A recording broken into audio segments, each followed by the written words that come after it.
Good evening, everyone. Hello. Welcome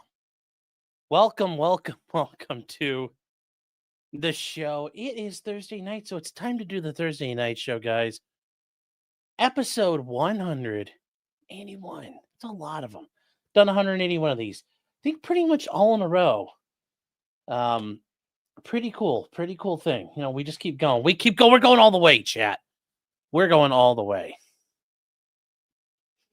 What are you guys talking about Ted Cruz for? Oh, because Ted Cruz is involved in this. I just need to now disable the damn leaderboard. I know the freaking name tags are fixed, and it's like, I didn't do anything to do that, so I still don't know what happened. I still don't know how to fix it. I really don't. I really don't know how to fix it, so we're going to have to leave that alone. But anyways, guys, welcome to the Thursday night show. I am Sean, also known as Potentially Criminal. I'm an attorney in the Cleveland, Ohio area, and we've got a lot to talk about tonight. A lot to talk about. I think it's going to be a very fun show. This one's, I think, a lot more lighthearted than some of the other ones where I said, like, hey, we got some good news, we got some bad news. No, I mean, a lot of the stuff is kind of, you know, a crazy kookiness out there. But I think a lot of it's very interesting, and we're going to go through it all. So I hope you guys are enjoying yourselves and having a nice night. It's, it's been a short week. It's a 4-day week. The week has flown by. It's after Labor Day. Like, I can't believe it. I cannot believe that summer is already over.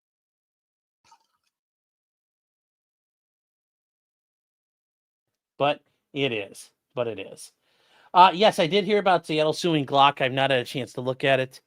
Thank you, Ag. We will take a look at that some other point later. And we'll get to the Texas stuff, guys. And I know people are all fired up about Texas, like, oh my God, it's so mean. And it's like, when you read it, it's like, you know, what are you guys like?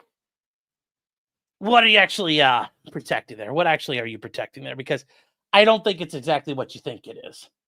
I don't think it's what you think it is there. So we're going to get to it. We're going to get to it, though. And, I forgot to do the goal. Let me see here. I need to come up with something good. What would be a good one here? Hold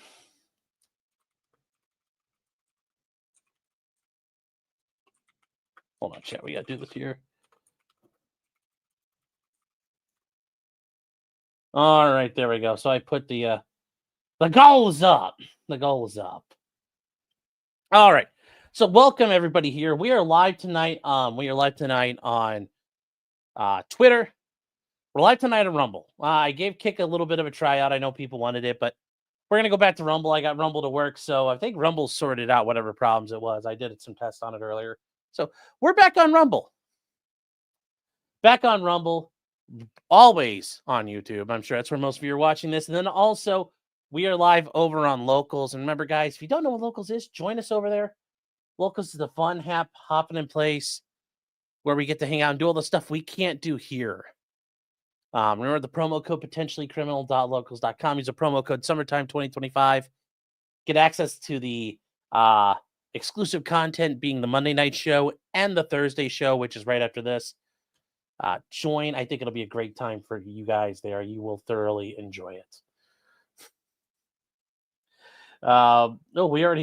People are already trying to meet the goal. That's some good stuff here. Let's see. Where are we at? The names are fixed and I'm on time. I know.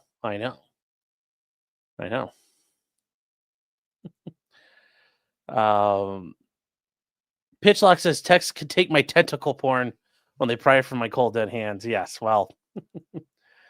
There's even songs, you know, all my waifus live in Texas.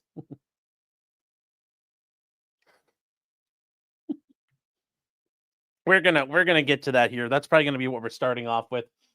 I think it's actually a very important one because, like I said, people are freaking the fuck out, and it's like, it's not that bad. It's not that bad. Edward, we'll get to that because that's actually very important. That's very, very important here. SB Seller says, when is your collab with Midwest Safety, like with Bruce Rivers? I don't know. Somebody said that, and I was like, wow, really? It's better than having like Officer John. And Bruce was Bruce Rivers. I like, I have nothing but love for Bruce Rivers. I love his style. I love how he does it. I love his flash. I love his dash. His panache. Everything about him.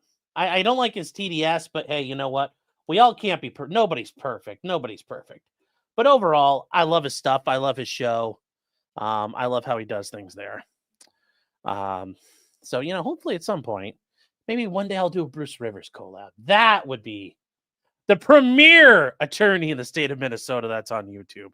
That would be the one. We need another Kirsha collab. I talked to Foxu. She was really worried, like all of her people were freaking out about the Texas thing. I kind of talked her through it.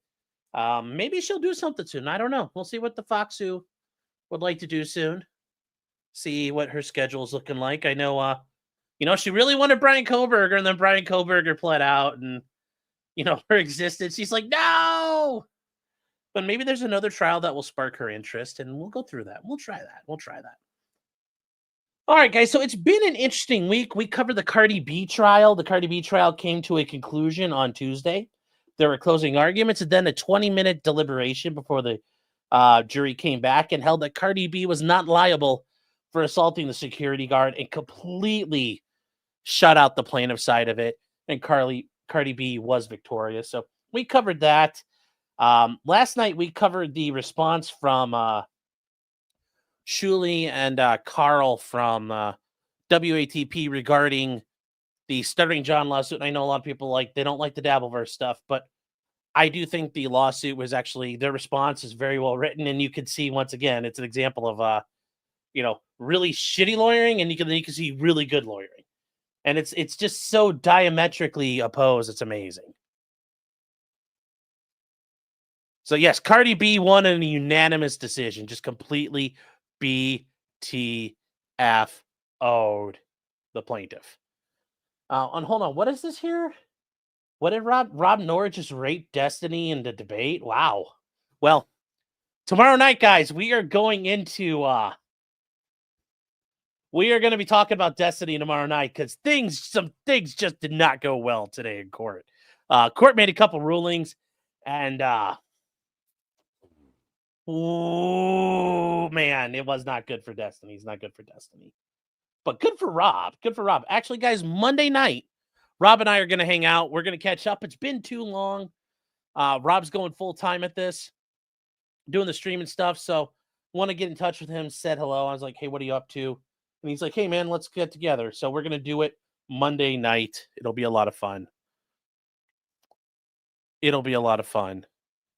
Trump 1 says, oh, what happened? The tribe is getting scalped by the Rays tonight. Dude, the Indians are toad. The Indians were cooked a long time ago. I mean, this is what they always do. They look really good. They get to the All-Star break and just that's the Indians right there. That's the Indians right there. So I'm not upset about that. It happens. Tomorrow's National Cheese Pizza Day. Is it really? Oh my God. Hold on here. National Cheese Pizza Day.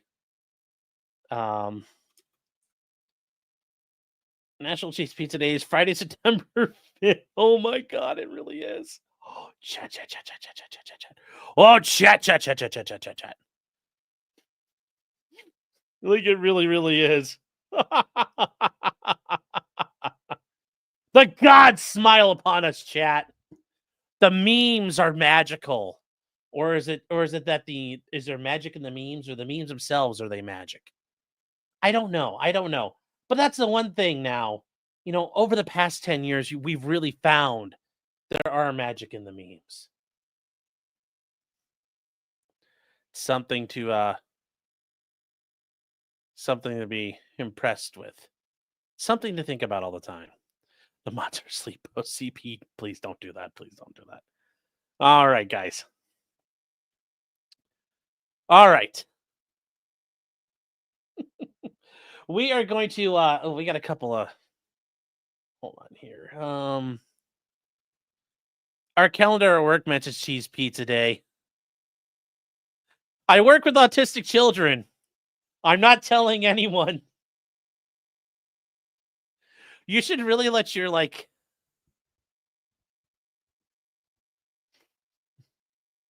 That's just really awkward, but I give you credit for, you're like, you're just like, you saw it, and you're like,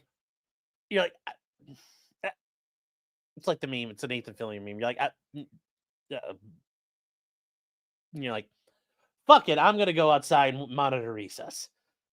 Makes sense. Makes sense. Makes a lot of sense here. Real quick, Nico's been a member for 22 months. Says, tax-free, bish! Yes. Yes! Yes, that won't work till next year, but yes, tax-free for the 2025 year. But, yeah, tax-free up to 25 G's. You're like, not bad. Not bad. 22 months support. Thank you, man. I am Bob, who's been a member for 9 months, says, what up, Sean? Future Mrs. Martin 2.0. And Clyde Boy. Well, not too much. Thank you. And see if we can get him in here. Hey, Clyde. Clyde. Come here, Bubba. I think we're getting stood up, chat. Come here, bud. Oh, he's like walking. Normally you can hear him like scamper, and now he's just like, oh, fat man, what the fuck do you want? Hi, Bubba. Come here. Hi. Hey. Hey. Up here. Come here. Come on. I got your treats. I got your treats, Clyde. I see you standing there. Come here. Come here, Bob. Hey. Come on. Come on. Clyde. Come here. Come here, buddy. Come on. Clyde, come on. Come on. Oh, there you are. Oh, even a big jump. Here we go. Oh, hello. And they got your Clyde signing in here, chat. We got it early on. So, hold on. Wait, what's that, Clyde? You mean the people that wanted gun control and focus on mental health are now mad that people who may have mental health problems aren't going to be allowed to own a gun? Oh, no, that's very Schadenfreude, isn't it? Isn't it very Schadenfreude, Clyde? Isn't it? I know. It's ironic that way. Isn't it ironic? Isn't it ironic? You're like, I don't care. You got something to say to everybody? Hold on here. I got you. See? Look. Is that better? Mm-hmm. Come here. And I feel like Trump when he tries to kiss Melania. I got you. I got you, Bubber. All right, I gotta sit you down, buddy. Okay? You're like, he's like, I'm good now. Now he wants to relax. And I'm like, what you think, buddy? Huh?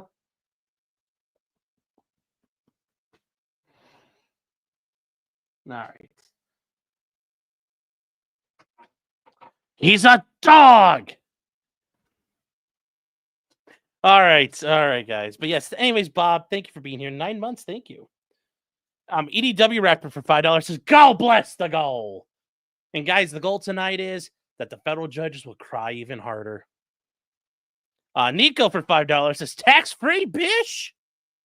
Also say hi to Legal Dick Sucker. Yes, we will. Friend of the show, Andrew at Legal Mindset.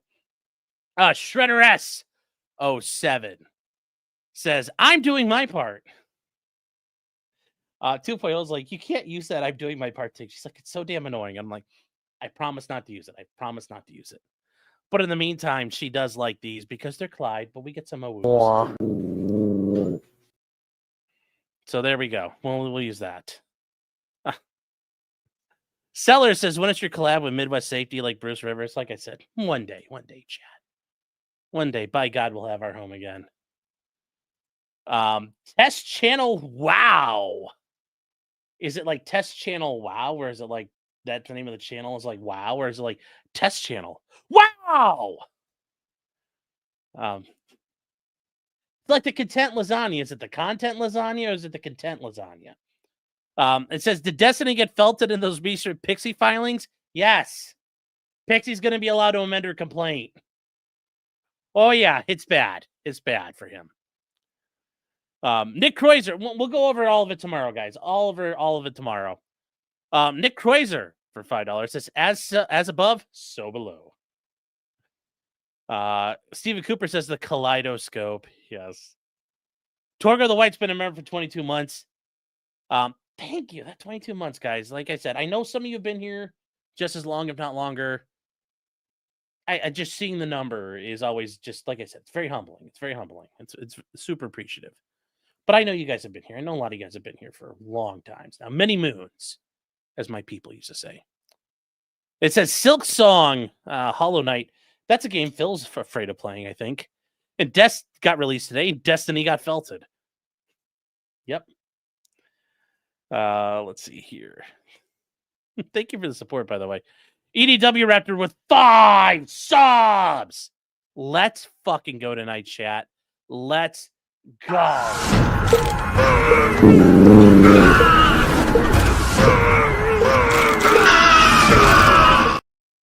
Guys, that's what you do when you do that and you give some subs. Man, that's what happens. That's what happens to those grays. That's what happens to those grays. Benjamin Lewis has been a member for 19 months. Thank you, Benjamin. Says, never forget the USS Liberty. Never forget. Like I said, Clyde was on a different track today. He was pontificating about many things.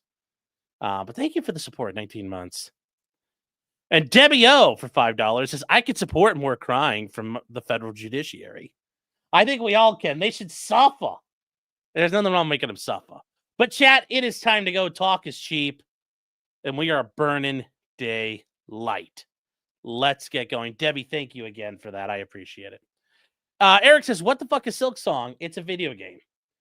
It's a video game that's very technical and very hard. Apparently, like, Phil would probably rage quit it on top of it. So let's get going on this, guys. The first thing up tonight is what's going on in Texas. I know people are panicking because they're like, Texas is banning, anime.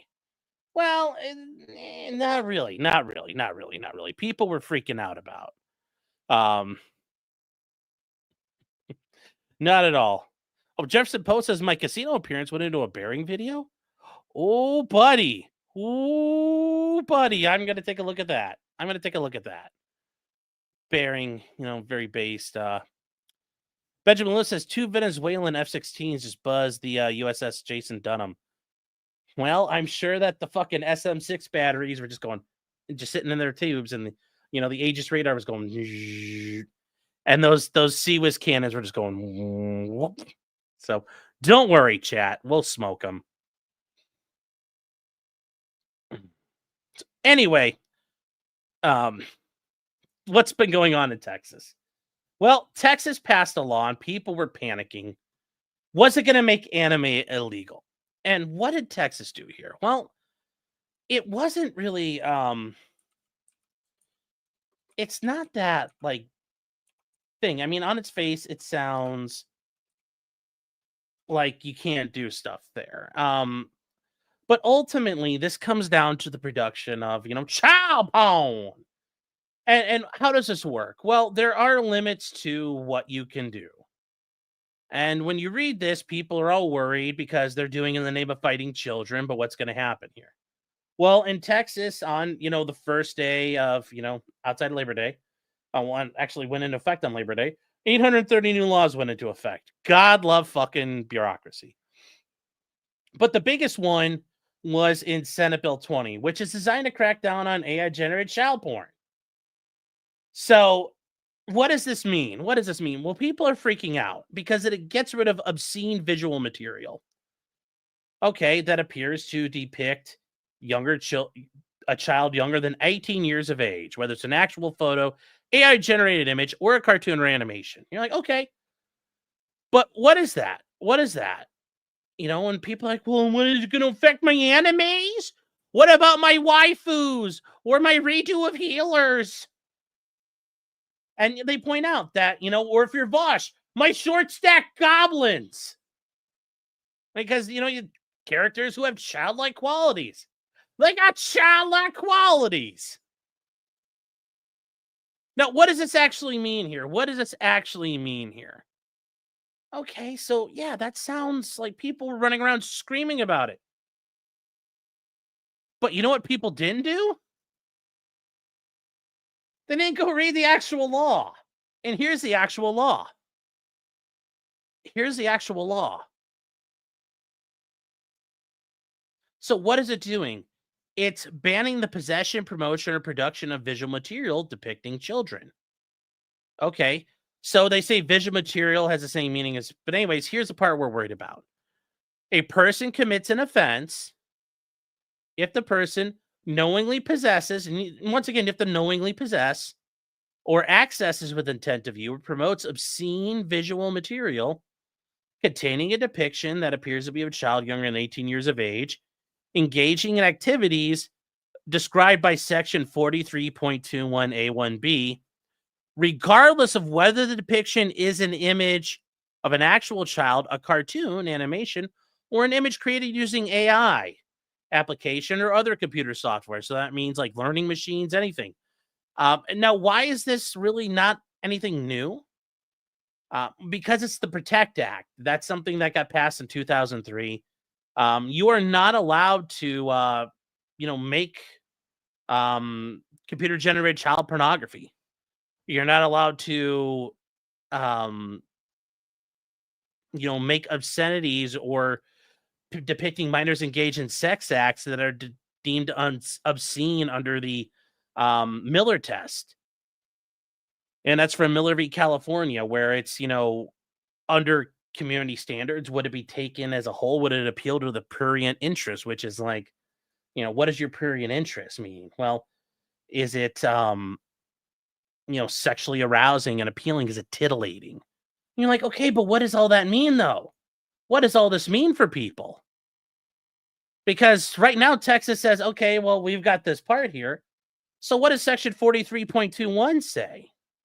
Well, I think that's critical because the rest of this, you use an image of an actual child younger than 18 years of age at the time that was made with the intent to train AI or something to produce material constituting child porn. This one makes pretty clear. It's pretty clear. That one, I think we agree. Yeah, you can't let them take a real picture and make child porn with it. Okay, that's fine. But what's this one actually mean?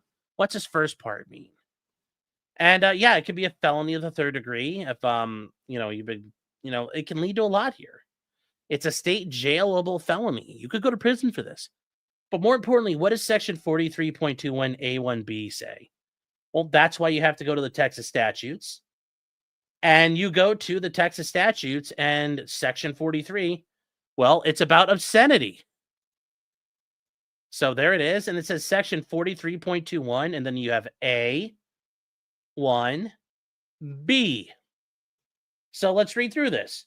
It says in this subchapter, obscene means material or a performance that you're already like, okay, so where's this going? Where's this going here? All right, well, what does it mean?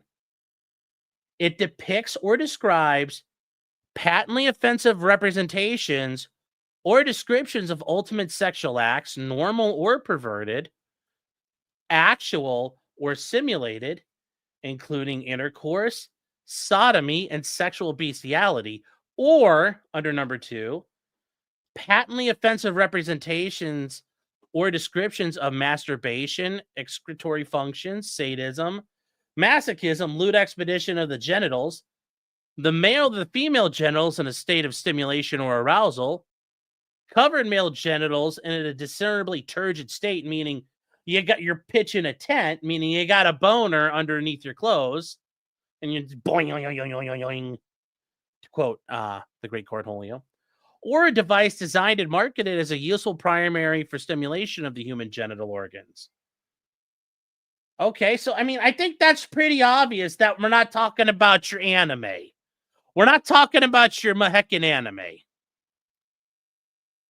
That's not really. Is this really going to affect your anime out there, chat? No. There's a lot going on there, and it's not even done. Because it's stuff that depicts or describes one or two, meaning you don't have to have both of them. You can have this or that, because you see the or right here. And then it says, and taken as a whole, lacks serious literary, artistic, political, and scientific value. Well, there you go.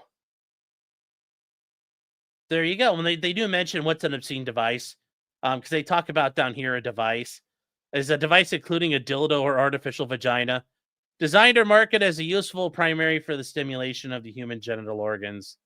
So there you go.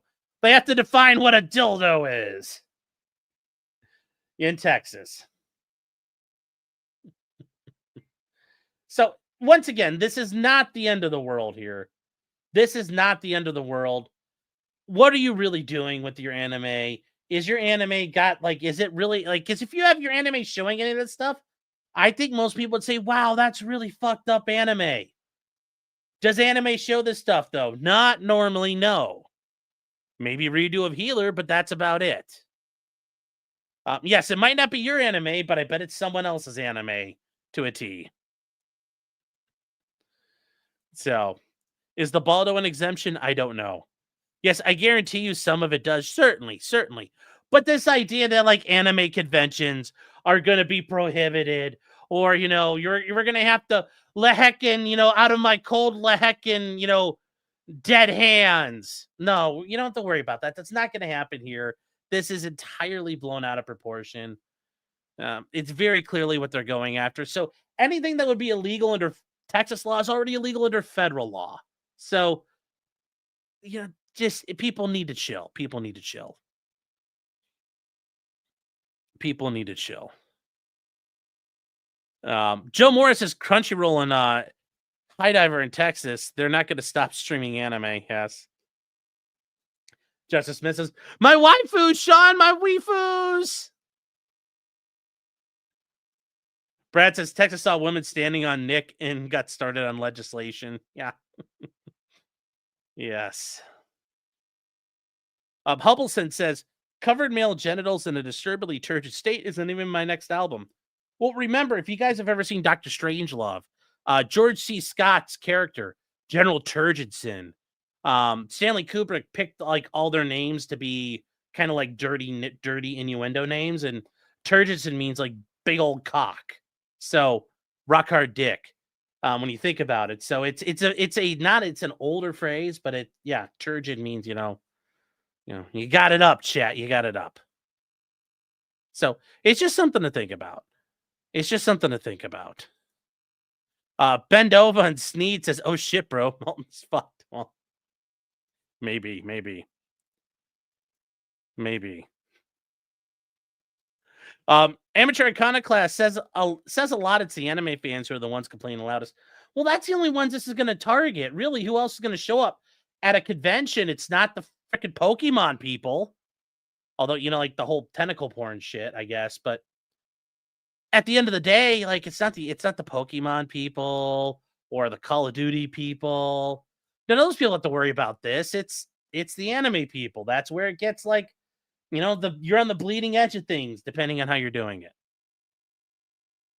And then Whiskey 77 for 20. Actually, did I say Amateur Iconoclast on that one? I want to make sure I did. And then Whiskey 77 for $20. Thank you. Says, it's okay, Ag Biochemist. Your waifu Sunflower is safe because you genetically modified her seed to be resilient. I would also like to motion for the return of I did my part. We have a right to motion. The chair does not recognize you, sir. You're out of order. But thank you, Whiskey. And guys, if you want to see Whiskey 77 and 3 Bears, they are on Assholes React. You can find them on YouTube here at A-Holes React. Sunday nights at 9 p.m. Eastern. So thank you, Whiskey. Let's go. Brandon says, hey, Thorpe. The Thorpes are not in this chat. I'm not aware of. Yes, there is lots of pornographic anime out there. I understand. But like most of these people are claiming like, oh no, Sailor Moon. It's like, no, Sailor Moon's fine. Most of your anime's fine. As long as it doesn't show what looks like a kid getting diddled, basically, you're going to be okay. Yes, redo of Healer's probably one that would be illegal because it involves like underage women being enslaved and raped and all kinds of nasty shit. So, Just go to Austin, Texas to find the dildos, yeah. Oh. Petition to Texas to go further, no. Lou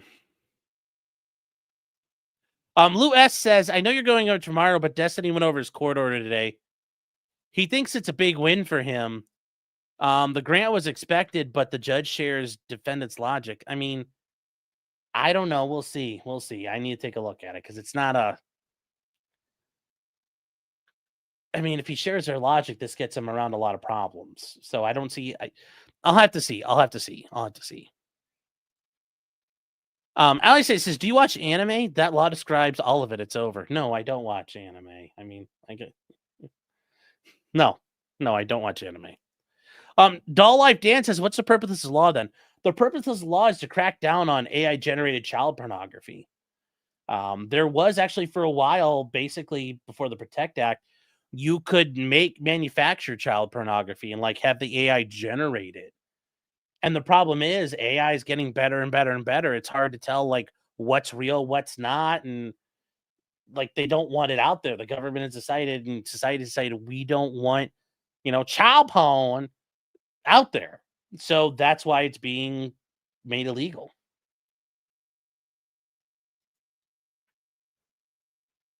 So, Dunno says not my anime, but still a huge overreach. I mean, the Protect Act has been upheld to be constitutional, and this will be upheld as constitutional. You're not allowed to have, you're not allowed to sell simulated child pornography. That's pretty straightforward. Pretty straightforward.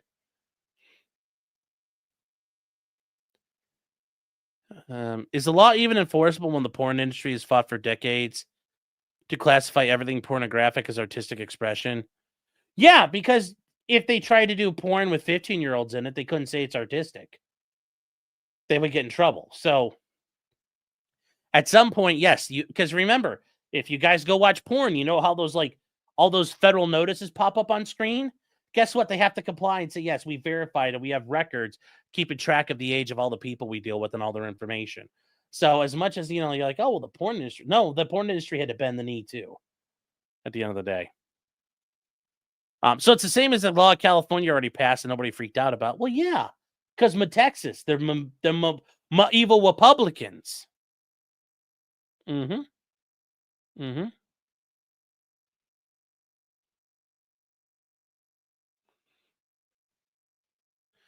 Nick Crater says, the official lore is Pokemon fucking humans. It's built in that community. Is it because Misty's a white girl, so she like fucks dog Pokemon? No, I didn't know that. No. I know the Moonstone turns Pikachu into Raichu, okay? Like, I have a very surface level Pokemon understanding. But I remember one time in court, it was like, I think it's like 2014 or 15 or whenever Pokemon Go really hit big. I had the sound off and there was a Pikachu in the courtroom I was sitting in and I caught a Pikachu. But it was funny because like the attorneys were sitting there along the bar, inside the bar, and they were fucking doing Pokemon Go. It's kind of funny. So Pokemon lore is really fucked up, really. Shredder S says, point of order, there is a motion on the floor. I don't recognize him. He has not been recognized. He is out of order. So there is no motion.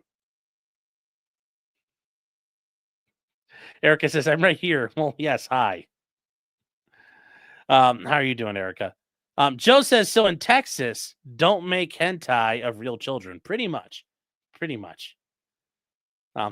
Yeah, I don't know what's going to affect the Pokemon people. I don't know. So, Debbie O gifting 5 subs. Thank you, Debbie. That's going to get us very base. Thank you, Debbie. Let's see. Trying to catch up here, chat. We're going to move on here in a second. Oh, where did I miss? Have I discussed this 2A Troon Ban yet? No. We're going to get to that, though. Clyde kind of talked about it for a second, and we're going to get into it. Keopathic says, I bought an AUG today. Based. Closest thing I can get to an intact rifle in this retarded state. I know, but it's cool because it's a fucking AUG. You guys don't know the Steyr AUG is the gun of Carl. in Die Hard. Yeah, Steyr-AUG is a very base gun. Although, did you get it with like the USGI Magwell adaptation to it, or do you have one that runs the original AUG mags? Because I have like two AUG, like I have Steyr-AUG magazines. I have like two of them still. And I've never owned a fucking Steyr-AUG. I own ammo for guns I don't own. But I own magazines for guns I don't own either. It's weird. It's weird. But anyways, congratulations. Nico says Vaporeon is the most breedable. I know that's the guy who does the should I open it or should I keep it sealed? Right now I know like the Vaporeons and the Jolteons or whatever. Those are like the big hot pulls right now in the Pokemon cards. So yeah. Mm-hmm. It's from the Pokemon leaks. I don't know. You guys are making me sad. Typhlosion raped a girl and got her pregnant. Official lore. No way. Typhlosion did nothing wrong. No. No, chat. No. No. The lore was just Myths Around the World rewritten with Pokemon. Oh. Okay, well. Still, I'll pass on that.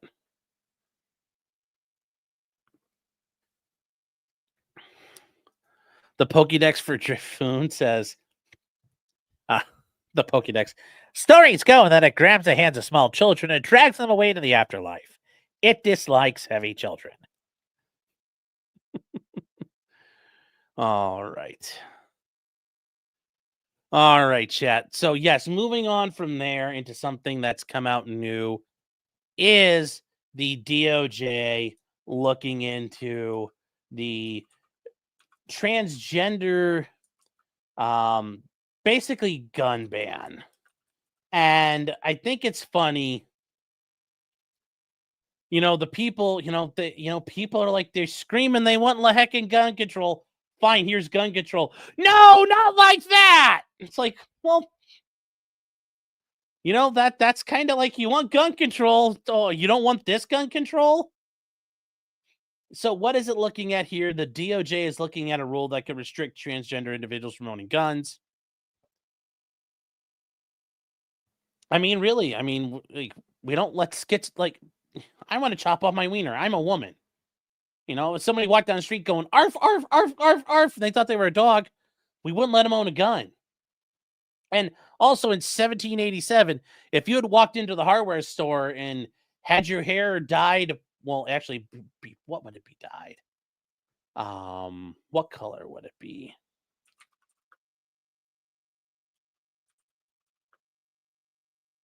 If you had dyed your hair with woad to make blue. I only remember that because there was one of those, like, what book was that out of? Where the girl had to dye stuff out of woad and it made blue. But anyways, whatever. You come in with your, your hair and your powdered wig dyed blue from woad. And you come in with, like, somebody, I forget where I saw it, but somebody said it correctly. Shove a bunch of straw into your shirt, make it like you got a pair of tits, and you're like, I demand you give me a firearm, sir, so I can go about armed as a woman. You're not getting a gun. Nobody's selling you a gun. Nobody's selling you a gun. Indigo, was it Indigo or was it, yeah, the woad, buddy. Thank you.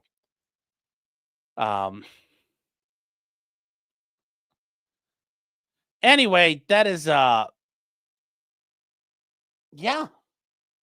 I mean, if we're gonna make this game of like what happened at the founding, well, they wouldn't let people like that own guns. No, that's just how it is. That's just how it is there. Is Alyssa doing all right? Haven't seen her in a minute. I think she's okay. Haven't heard from her in a bit there. But yes, this is, I mean, they want to do this. It's like, well, okay, fine. We'll start banning guns. We'll start going after groups. Well, not the groups we want. Well, I mean, you said you wanted groups, so here's some groups. And, you're like, I don't want this. It's like, well, this is kind of what you get. So, anyways, the DOJ has held internal deliberations over issuing a rule that could restrict transgender individuals from being able to own firearms. Now, remember, this isn't a new law. It's using existing gun laws to be used. This wouldn't be an additional law. It'd be just an enforcement of a current existing law.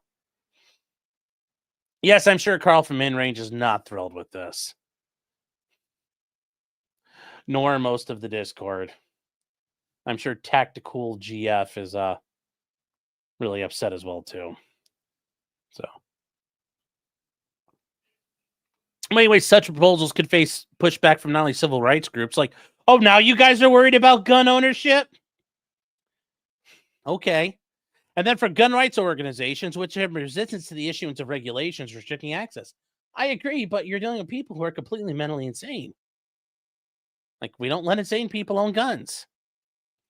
Also, I mean, the other idea is to, revolutionary communists and their fellow travelers. I'm not too worried about what they're going to do because I already know what they're going to do should they ever get power. And they're going to strip me of the right to own firearms and put me in a ditch and kill me. So I already know that's going to happen. So I'm not really too worried about, well, they'll use this against you. They're already going to use it against me. We already know that they're going to do that. We already know the game plan. But yes, Trump is making the left defend gun rights.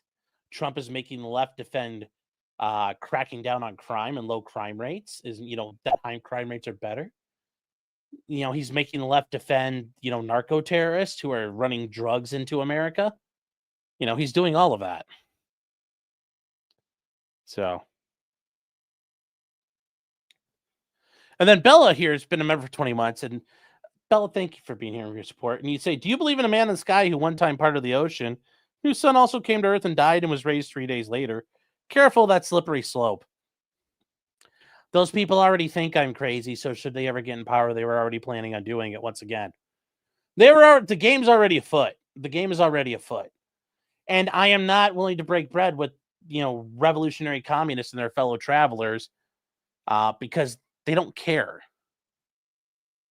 It's the Stone Toss comic. The Stone Toss comic is evergreen on this issue. I mean, if you really are worried about it, this is really, this is really it. The obligatory Stone Toss comic. And it's if we use the government, but if we use the government, how will we stop people from using it against us? I mean, yeah, they're already going to use it against you. They're already going to come after you. I mean, the idea that they aren't, I mean, they're already planning on that. They're already planning on doing that. So I'm not too worried about that. Now they're saying there is no evidence to suggest transgender people are more likely to be violent than the general population. However, transgender people are more likely than average to be a victim of violent crime. Really? Okay, so those are some great stats. So,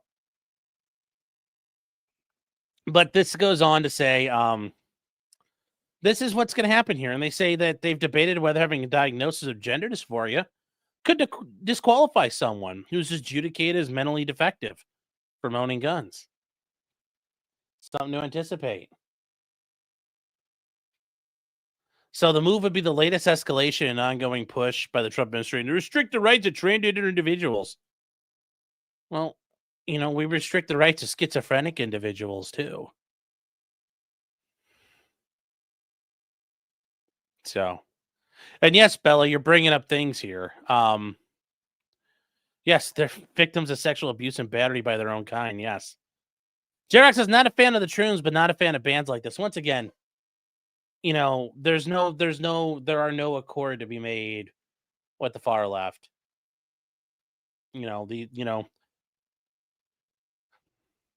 Acknowledge my rights or I'll kill you. Well, I'm gonna pass on that. Acknowledge that I'm a woman or I'll kill your children. Yeah, sorry, we're not playing that game. I'm not playing that game.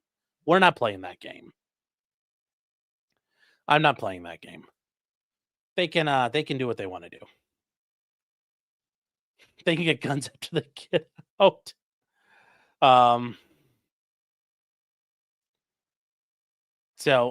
Yeah, anyways, this is funny, though. They go on to say here, the director of communications at the Human Rights Campaign. I doubt the Human Rights Campaign has given two flying fucks about the Second Amendment at any point in its history. I guarantee you, I could go onto their Twitter, and I doubt they've ever mentioned fucking firearm usage as a human right. Like, I think we could be pretty safe in that. You know, that is 100%. I think that's a very fair. I think it's a very fair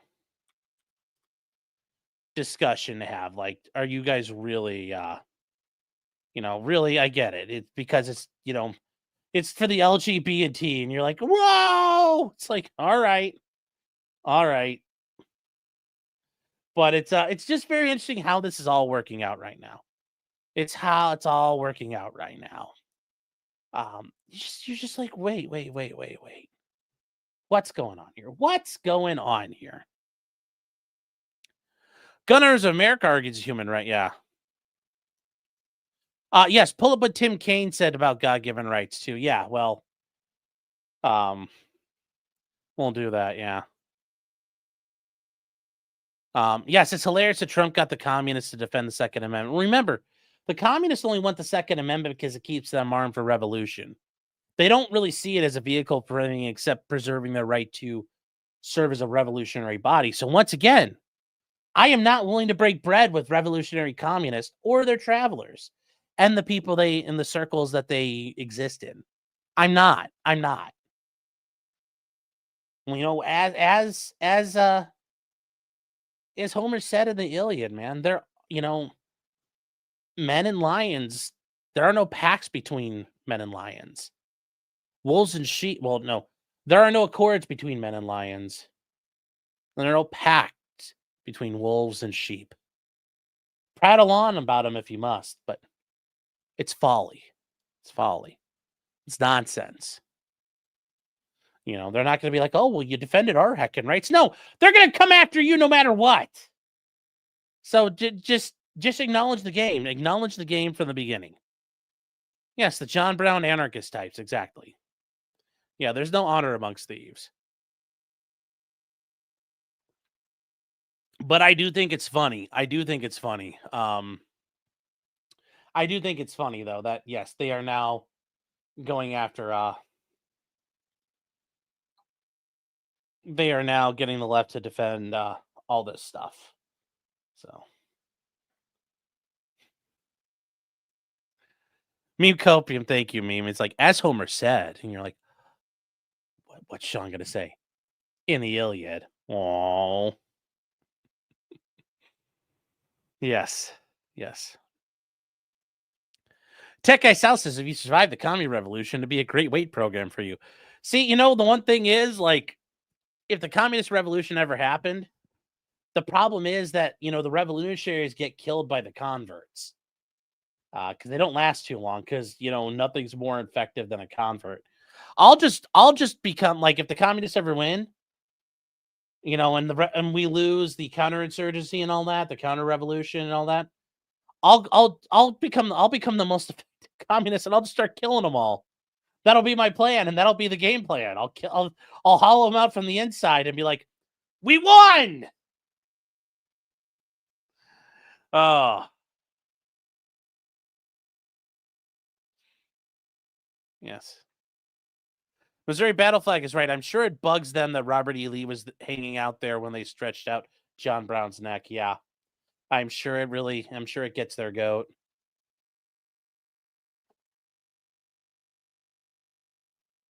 KJ says they know your plan now. Well, Safa. I take it good since that works until the NKVD gets purged. Well, I know, but you know what? You make a mess. You make the biggest mess you can while you can. So that is what's going on with the transgender gun rights thing. And once again, guys, people are, what's going to happen with that? Well, and some people might say, I'm surprised you'll say that. But you know what, guys? At least I'm being honest with you. I am being honest with you about it. I think that's critical. I think that is so critical. I think it's so critical. I have many plans. Yes. And I'm first on the list because I have eyeglasses. Well, that was Pol Pot. That was a different level of communism. That was like, that guy was like running his own little autistic version of communism. But no, the rest of the communists don't just kill you because you have glasses. All right. Uncivil Law says Sean, equal friend. Hi, Kurt. Hope you're doing well, buddy. Friend, Uncivil Law, friend of the show. Got all kinds of friends here tonight. All right. I have many plans. You know, none of them involve running. I know. That's why if you just start killing people, you don't have to worry about it.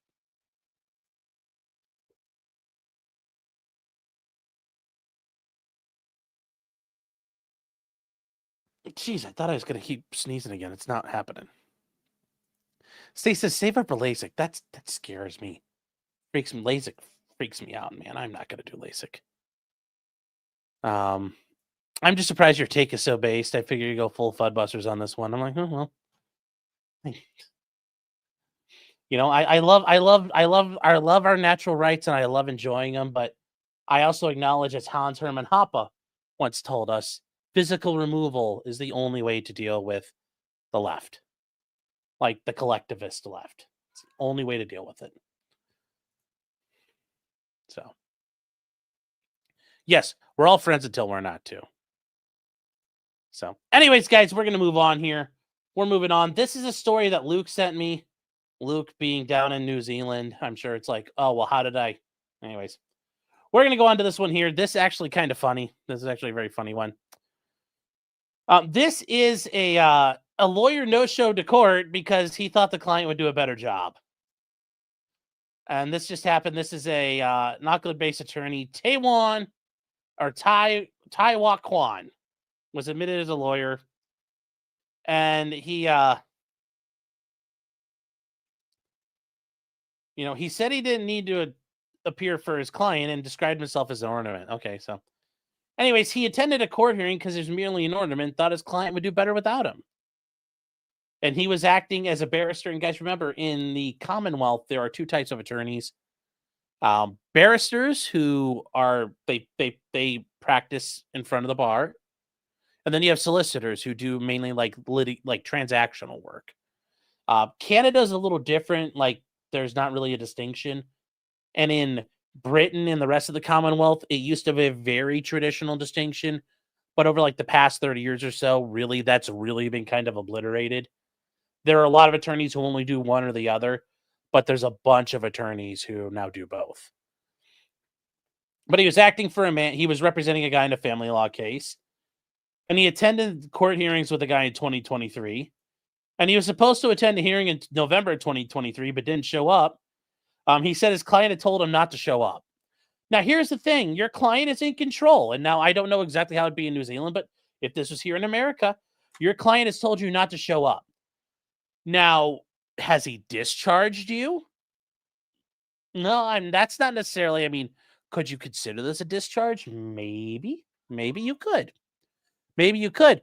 But until the court has effectively told you not to show up, you have to show up. So, for example, I've had clients before where they say, they're going to get a new attorney. And you're like, okay, cool. Well, and you show up and they're like, why are you here? And I'm like, I can't show up until the judge tells me to go fuck off. And I've also been the second attorney where the guy hires me and says, I've already got another lawyer. And I'm like, okay, cool. And, until the judge says the first lawyer can leave, I've shown up before and my client's like, all upset. And I'm like, dude, he can't, guy number one can't leave until the court tells him, like, go get out of here. Now, normally you could do that with motion, ahead of time, motion withdraw. And you say, look, another attorney's already filed a motion to appear, a notice of appear. And the court says, cool, get out of here. Sometimes the court says, cool, you're still showing up for this pretrial or whatever type of hearing set. I want this all out on the record. And sometimes that happens. So it's not uncommon for you, if your client says, don't show up, I don't want you there. That doesn't really mean a whole hell of a lot. Like, I still have to show up. Because until I'm excused, I have an obligation to be there. And it says the judge was not impressed when the client appeared without his lawyer, and he had an obligation to attend unless he was excused, and that's true. And even if you're excused from a hearing, you may be excused from being physically present, but you're gonna have to appear by telephone, or nowadays you appear virtually.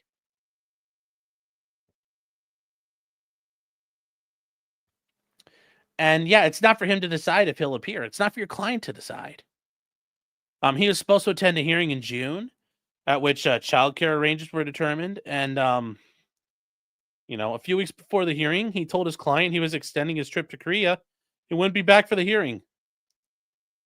And he told the man he could either represent himself or seek a 6-month adjournment, meaning a continuance. Now, that's a lot. I don't think that would be even here. Hey, I'm out fucking around or doing my walkabout in Korea. Either represent yourself or seek a 6-month continuance. No, I mean, at that point, this guy should have fucking fired him. But I don't know exactly how it works in New Zealand. But yeah, that is something that's pretty fucked up to tell your client that. That is pretty fucked up to do. So I don't think that's fair. I don't think that's a fair thing. KJ says, will this be ineffective assistance of counsel? No, remember, ineffective assistance of counsel is mainly only at the criminal setting. And, you have to point out, had my attorney been there and he'd done what he's supposed to do, there's a reasonable likelihood it would have turned out differently. I mean, there's cases where the attorneys have fallen asleep in court and they're like, yeah, that's not ineffective. It wouldn't have changed the outcome. So it doesn't change you all the way yet. It doesn't change it. So, but we'll keep going here and see what happens here. I do like how they have this like AI generated image. So they said highly distressed, his attorney, the client contacted a different lawyer who acted for his children, seeking advice. He told the lawyer he hadn't been able to either sleep since receiving the email and desperately wanted the matter dealt with for the benefit of his children. So that kind of brings up the whole idea of when he's saying, oh, my client said don't show up, but I don't need you. Probably is a lie if this guy's already panicking like this. The man told the children's lawyer that Kwan had asked him to fire him. And the children's lawyer wrote to Kwan to remind him of his obligations to his client. And he told them he would let the court know he'd resign as the man's lawyer. And that's not something you could generally just do. Just saying you're out like that, depending on the stage, you can't just bail. It does happen, though. You can do it depending on the type of case, depending on the situation. You can just bail on somebody. But it's you've got to make sure it's done by the numbers. You've got to do it right. And it says in a letter to the court 5 days before the hearing, and that's the problem. 5 days before the hearing. Yeah. No. And Kwan said there was no need for him to attend because the only issue resolved was custody of the children, and he did not have a good knowledge of family law practices. Well, for example, obviously New Zealand, it's different, but here you're expected to have competency in the things you do as an attorney. And if you don't know how to do them, you're not supposed to do them. If you don't have competency, you shouldn't take that case. And he said he'd almost nothing more than an ornament at previous hearings. And it was not a proper role for a lawyer to perform. Well, this guy just wanted to cash fucking checks. I like how it says law courts. Are there any other type of courts where unless they have like equity courts written down, but I just think it's so funny when the signs are like that. That's so funny. And he said that the man might get a better result if he didn't appear because he was an incompetent person as a family lawyer. And once again, you are admitting a lack of competency. You shouldn't have taken the case. It is unacceptable. This guy should be punished. And they made urgent directions appointing another lawyer to assist the guy. And, finally he had to go in front of disciplinary counsel. And willful breaches of his obligations and acting in a disgraceful and dishonorable manner. Yeah. This looks really bad on the legal profession because people are going to hear about this and not trust lawyers. So he denied any wrongdoing, which he said unrepentant about not attending the client's thing. He told the disciplinary counsel, There's no rule of law or ethics that I have to appear in the family court case, buddy. And they said he was wrong about that. And after they point out he was wrong, he took aim at the judge, and he says a judge does not have the power to demand a particular lawyer to make an appearance. If you've entered your name on the file and you've entered your name on the docket, yes, you do. Once you sign an entry of appearance, you are not discharged until the court discharges you. That is a real thing. And the court said there's no foundation to these extremely serious allegations. And he claimed that she was abusing power. So he was found responsible for serious misconduct and disgraceful and dishonorable behavior. And it was clearly a willful failure to complete his retainer, meaning his obligations, in the face of a client who was desperate. And it was abundantly clear that his knowledge is woefully inadequate, and he had no business taking instructions in this area of family law at any time. His penalty will be decided in October, and it's like, wow. Yeah, he's probably going to get in a lot of trouble. Yeah, shame for display. So he was admitted as a lawyer in 1997, so he's not brand new, too. This isn't his first rodeo. He got suspended for 2 months, in which he refused to comply with an information request from a standards committee. So some sort of regulatory organization or body asked for information. He's like, you can't do that. He appealed the suspension, and that's all on hold, and from this as well. But that is a hell of a way to do it. Yeah. An obscure crime. Yeah, Ron, this is correct. A lawyer friend of ours said even if the client stops paying, you have to keep going till the judge says you can stop. Yeah. Yeah. 100%. That is super, super, super true. If your client has stopped paying, you can bring up as I think I've told you guys before, this old-time judge, he was like, it sounds like you have a Rule 1 violation, counsel. And Rule 1, make sure you get paid. Yes. Yes, Your Honor, I do. But if you've already got agreement and he stops paying, stopping of payments and breaching of the contract can be grounds to withdraw from a suit. But until the court grants your withdrawal, there's nothing you can do. You are expected to keep going until you're told you're done. So, common law story, yeah, judges don't give a fuck about the lawyer. It's getting paid. Yeah, okay, well, like, ultimately, at the end of the day, no. But if you walked into court like, Your Honor, this is the first pre-trial, the motions have been, like, especially a civil case. Your Honor, my client is here. I just got retained. He hasn't fully retained me yet. I need some time. Mr. Green needs to make an appearance. Yeah. Now, if you guys have seen the Lincoln Lawyer, where Matthew McConaughey walks into court and he talks about Mr. Green on the record like that, you would never fucking do that. Especially in a criminal case like that. Absolutely fucking not. So that's not how that would work. But otherwise, yeah, there's other times you can bring it up. So, it all depends. So, and speaking of that, I had somebody pay me today. And it was like fucking 20. So I was like, better than nothing. Maybe you wouldn't do that. No, you'd have to be careful. I think a lot of judges would get very pissed off if you did that like that on the record. So, Where Tiger Races, speaking of which, what's going on in the Fudbuster lawsuit? Right now, there's some issues with discovery, and I know Matt's got some tricks up his sleeve that he's getting ready to drop on Cody Wilson. I need to catch up with him on that and see if we can, because I know Runkle's probably his summer's ending up north, and see if, because I think because Runkle's been covering it too. I think him and I tag teaming Fudbusters, I think would be a fun time. So Stacy says not just $20, he paid me in 20s. So it's like a lot of 20s. So it's still better than the one time I had a guy pay me it was like $800, and there were like 5s and 1s in there too, and I was like, holy Jesus. So so that'll be something we'll work on, is getting something together with Fudbusters.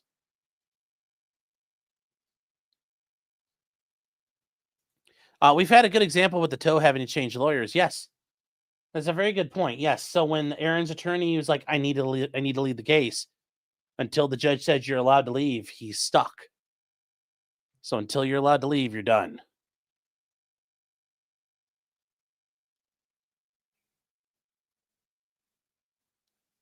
Did my guy mug a stripper? What the hell? No, it's just like I told the dude, like, you need to fucking pay me by this day or I'm not taking your case. So he paid up. So Meme says, I'm impressed by Aaron's lawyer. Yes. Yeah, I am too. But once again, when your opposing counsel is Frank White, it doesn't take much to look like a superstar. Doesn't take much to look like a superstar when that's your opposition. Just remember that, chat. Just remember that. All right, guys. So that is like I said, I thought it was an interesting story. There about what to do and what was going on.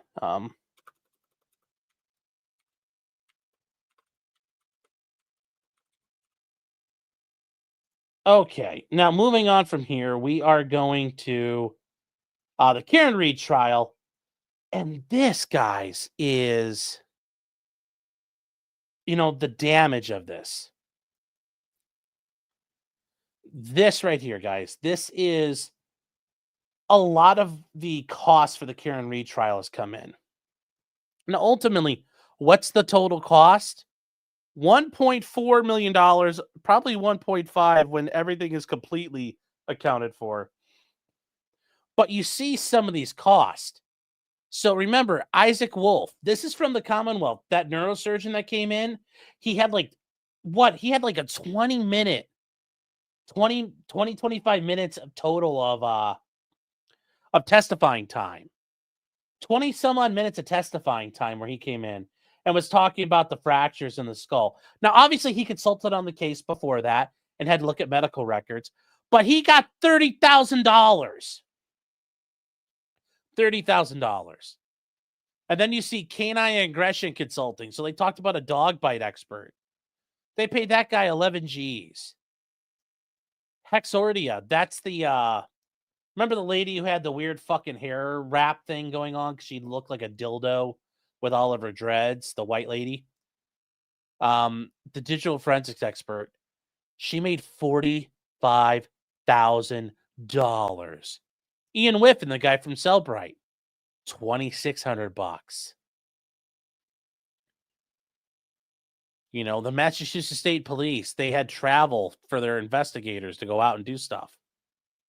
Like Trooper Bukaki, Trooper Tully, $3,600. They used a law firm as jury selection experts, $10,000. That guy who did the weather forecasting, he's like, just enough snow to track a cat. They paid him $3,000 for him to come in and say, enough snow to track a cat. Enough snow to track a cat. That's the guy we're talking about.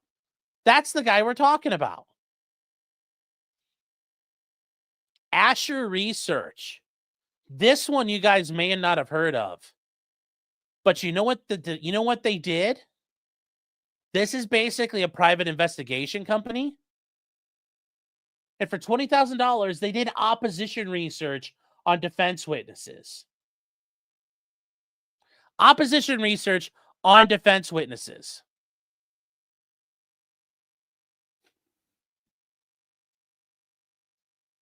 What is that?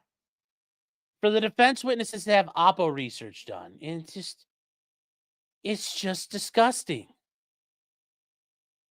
Background research on the defense witnesses, and it was only identified through initials.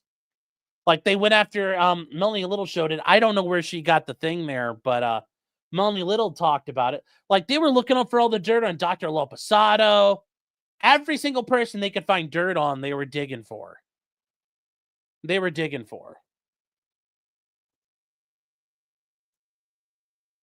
Yes, this is correct, Sellers. The prosecutor, Hank Brennan, paid a company to go A-log defense witnesses. Goddamn A-logs! Yes, A-logging can be, that's opposition research, chat. Yes, A-logging can be very profitable in today's day and age. Adame's correct money status, laundered. Oh.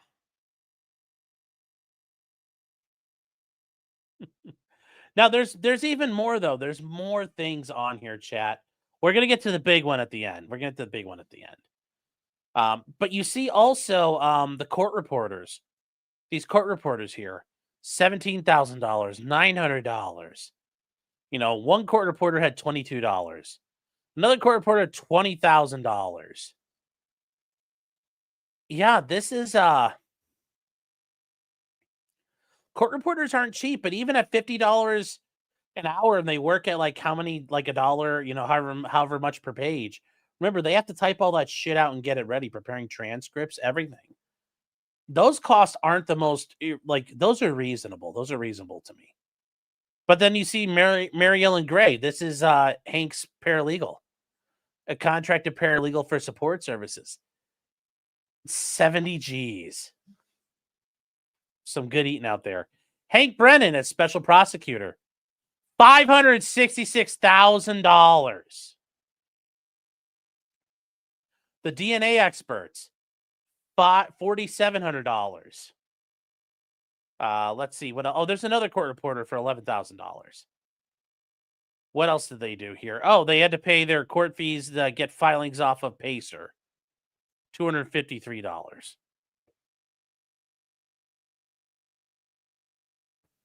And then last but not least, chat, Aperture. Crash reconstruction and witness experts. $599,735.45.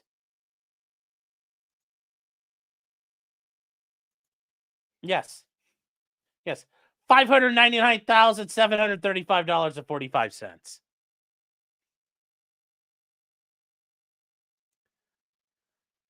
Oh.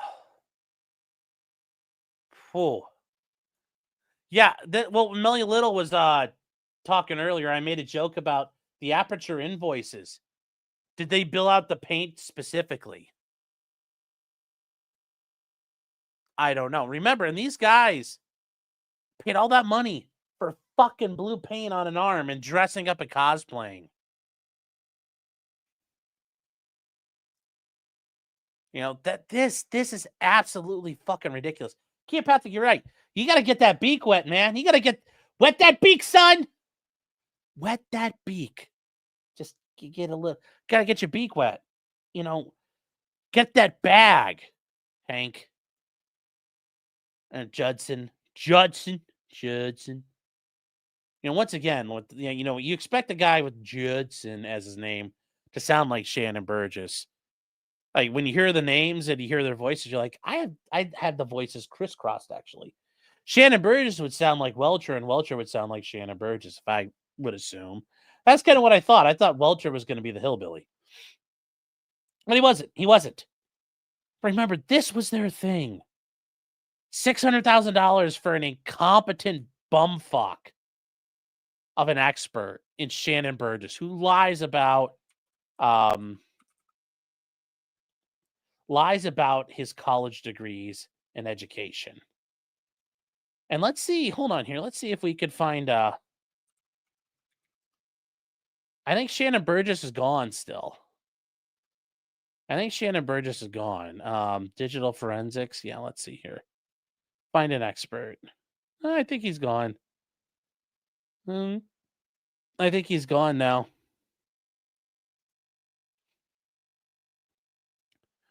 Yeah, he's gone. He's gone.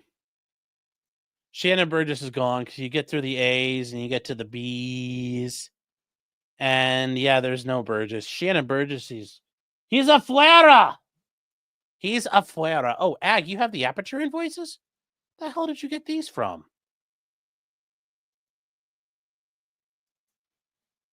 Marbury v. Mad. Okay, here we go. Here's some of them. Oh, buddy. Okay, yeah, here we go. Here we go. Let's oh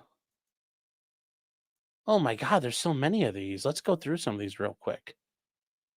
Um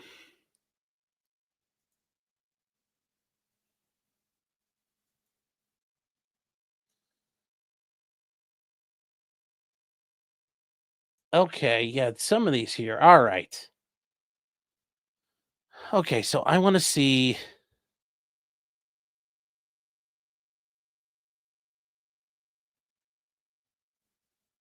Okay, yeah, this is what I was looking for. All right, here we go, Chow. We got the good stuff.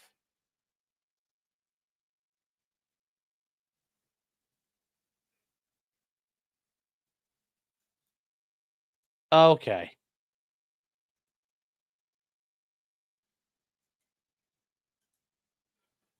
All right, chat. We got a bunch of these to go through here. So here's some of them. Here's some of what they did. You know, this is the very beginning of the case. This is the very beginning of the case that they're covering. This is how it works here.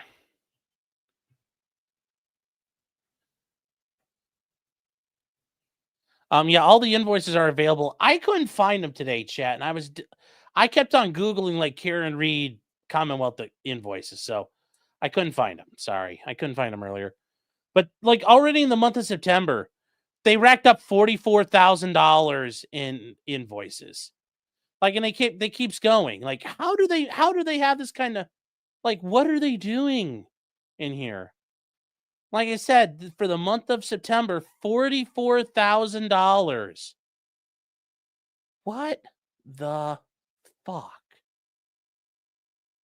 You know, in October, they keep racking it up again. You know, it's insane what these guys did. They fucking ripped everybody off. You know, and you can see what happened here during the trial. So they talk about they want to talk about preparing, and you know, they want to get rebuttal slides together. And Dr. Welcher's putting together all this time. You know, they want to discuss rebuttal testimony on and Wolf new PowerPoint. You know, remember they were going to try to make Dr. Wolf look like an idiot. They were going to talk about all the stuff they were going to do, purchase equipment items for requested testing. You know, they bought more like sensors and equipment as they go through this. You know, they talk about, you know, preparing rebuttal slides. Remember, they didn't use these because they didn't go forward with it. They met with Hank to discuss the case. They made 90 slides, and at 5 hours, total of $900. And they just kept going and going and going. I just, yeah. It's such garbage. It's such garbage.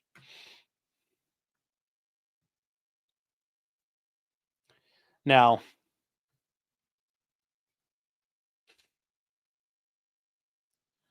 we get into, and I don't think it's explicitly stated when they did the testing, but you could see more of this here as we get into May.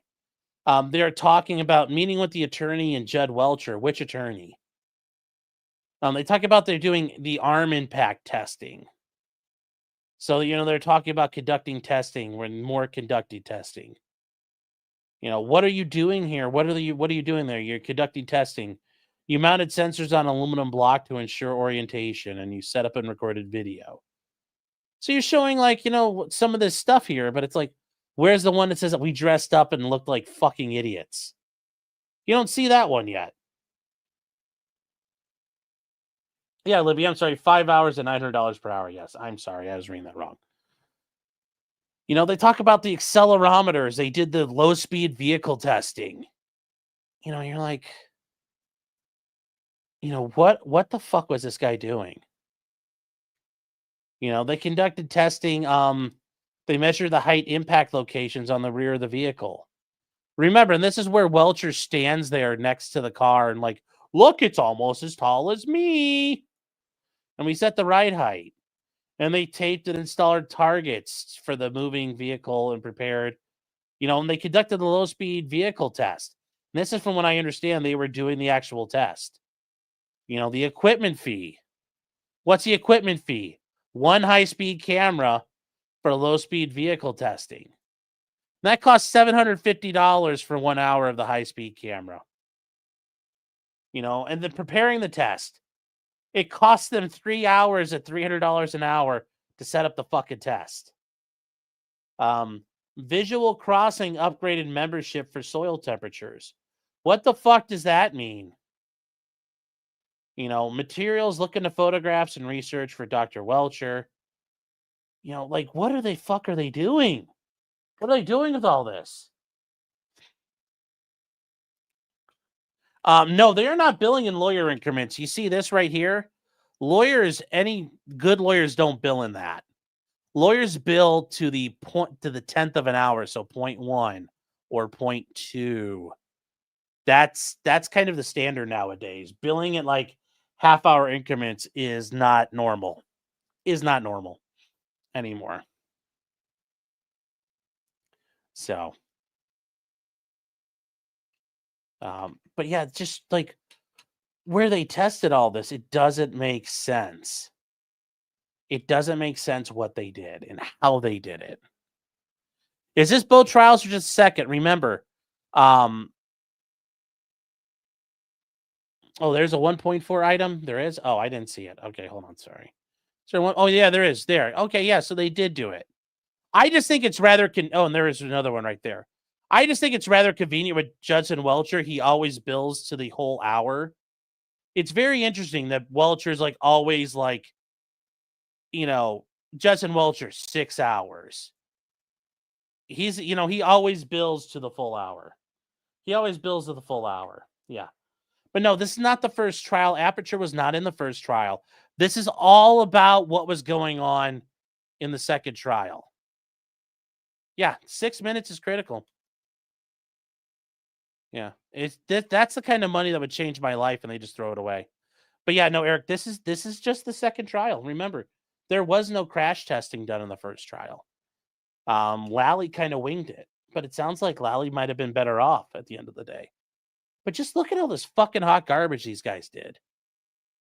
Absolute garbage. Yeah, and remember, the state asked the expert witness what the defense bought him for lunch. Yeah. Remember Hank Brennan sat there grilling about what kind of fucking sandwich you ate? Just remember that. The nerve of Hank Brennan to do that. Yeah. Common Lawyer says, I bill at quarter hour now. And there's nothing wrong with a quarter hour.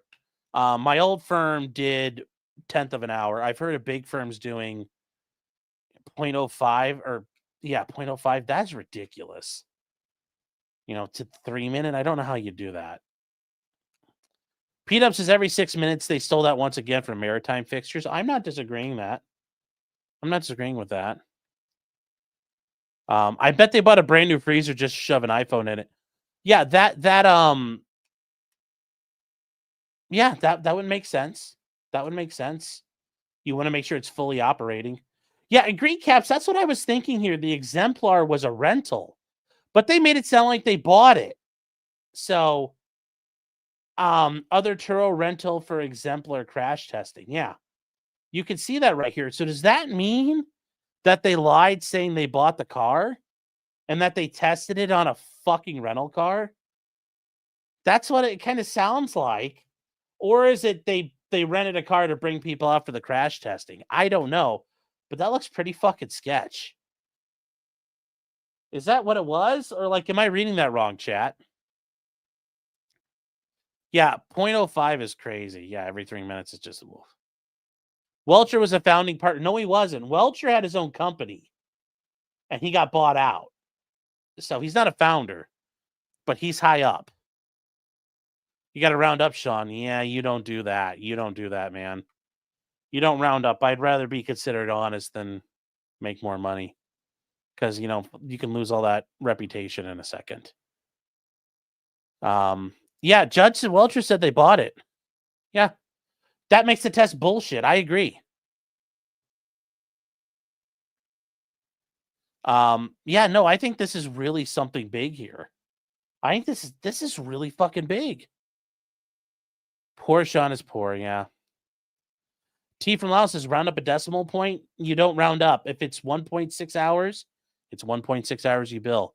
If it's 1.9 hours, you don't bill 2, you bill 1.9. If you didn't do the work, you don't fucking bill. So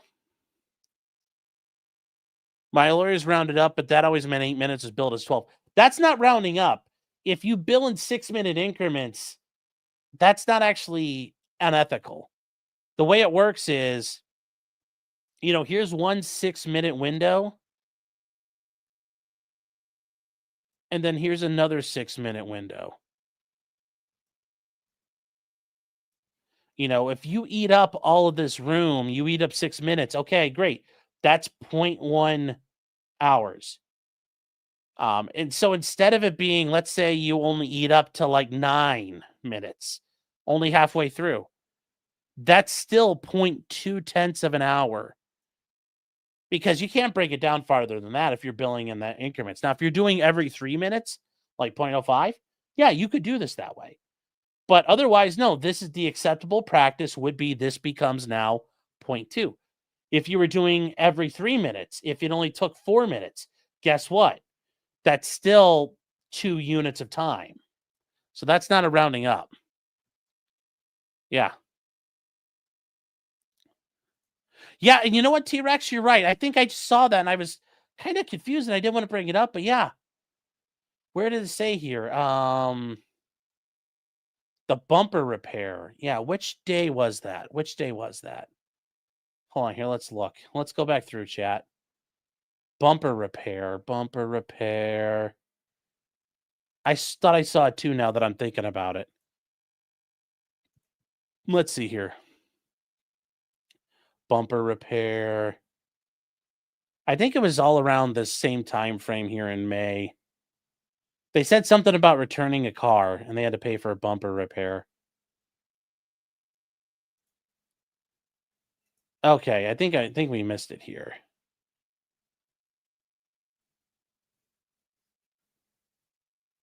Yeah, prepare vehicle, prepare test setup. Okay. Yeah, here you go. The travel for Lyft. Oh God, they fucking admit to it.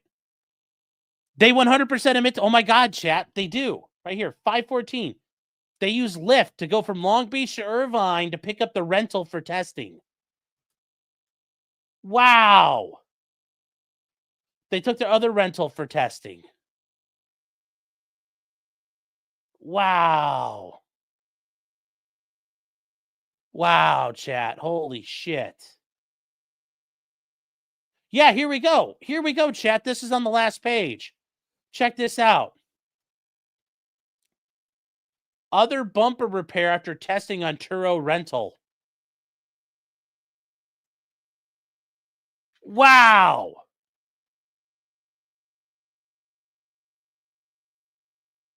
Wow.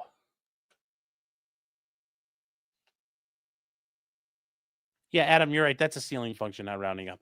I didn't actually know the time or like what it's called, but yeah. I thought about your case for 7 minutes. Hee. Well, yeah, that's funny.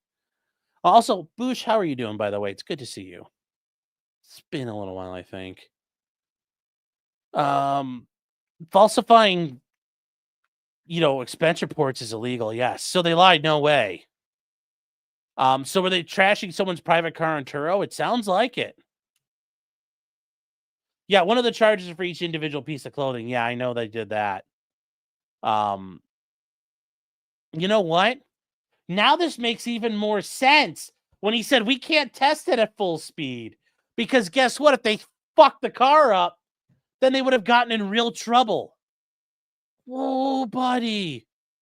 Whoa, buddy. Yeah. Wow, chat. Wow.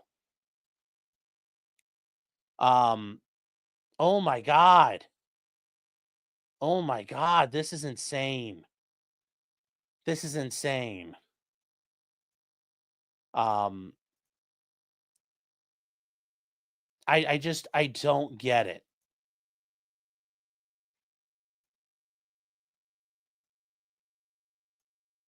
I just don't get it. I don't get it, Chad. I don't get it. How did they do this? I mean, really, these guys are like, it's fucking Bush League. It's Bush League. I just, you guys are, I'm glad you guys caught this. I hadn't had a chance to read these yet. But wow. This is fucking insane. This is insane right here. Absolutely insane. You know, did they, let me see here. Did they talk about any other repairs? No. Nope, they didn't. They didn't.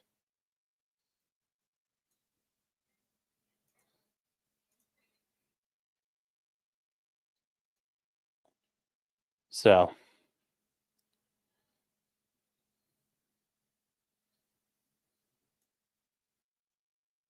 I this is so ridiculous. I mean, yeah, because here's the other bumper repair after the Turo rental. And then here they took the car back and they had to pay for their lift back. I mean, this is like, if this is really what happened, this is like when the guys bombed the World Trade Center and they went back for the safety deposit on the fucking truck they blew up. This is like fucking King Kong retarded. I can't believe it. I can't believe it, chat. I really can't. How much is the paint? We don't know. Does that mean they officially committed perjury? I think it would be fair to call that perjury. Yeah, I did see the clips of the troop. Sorry, guys. I'm sorry. I didn't see it was on the screen. Sorry. Adam says, am I a mandatory reporter for these kind of errors? No. It's not in my court. I don't have an ethical obligation, but yeah. Oh, buddy. Jefferson Post says, that's a lot of KNUs. Yes, it is. It's a lot of KNUs. And also T-Rex, I was just thinking about this too a little bit. T-Rex Crypto and Travels, or T-Rex and Crypto Travels. If you hadn't have bought a new freezer and I was the defense attorney, I'd be like, well, how did you control for everything? How worn out was that freezer? How bad was the Freon in it? You don't know any, like, that's the way of doing a control experiment, that you have it right there. But yeah, wow. And J-Rock says Aperture lost 600K. Hopefully the reputation takes a nosedive. I hope so too, but yeah. Jefferson Post, as a resident of Massachusetts, says my withholdings feel felted by that expense sheet. Yeah, there you go. Yeah. Yep. Einbrecht real quick for $5 Canadian redoodles. So 5 loonies or 2.5 toonies.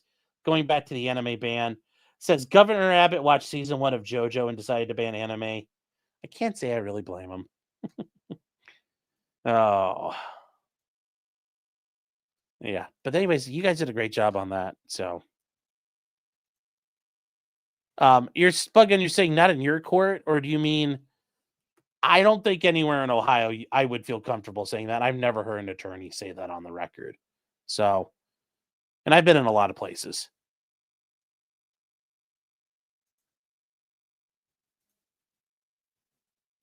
So Aperture could buy a new fridge, but Aaron can't. Yes, that's true. Yes, it's true. Jackson and Yannetti have to have this information. They may not have noticed it. They may, well, at this point now they do, but they didn't before.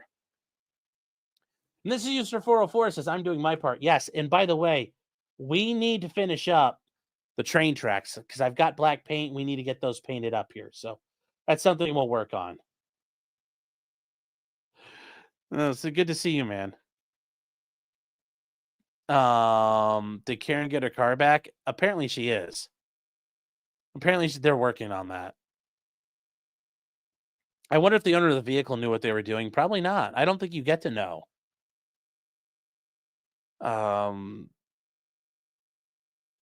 They're better at billing than crash reconstruction. Well, any good expert's good at billing. That's what they do.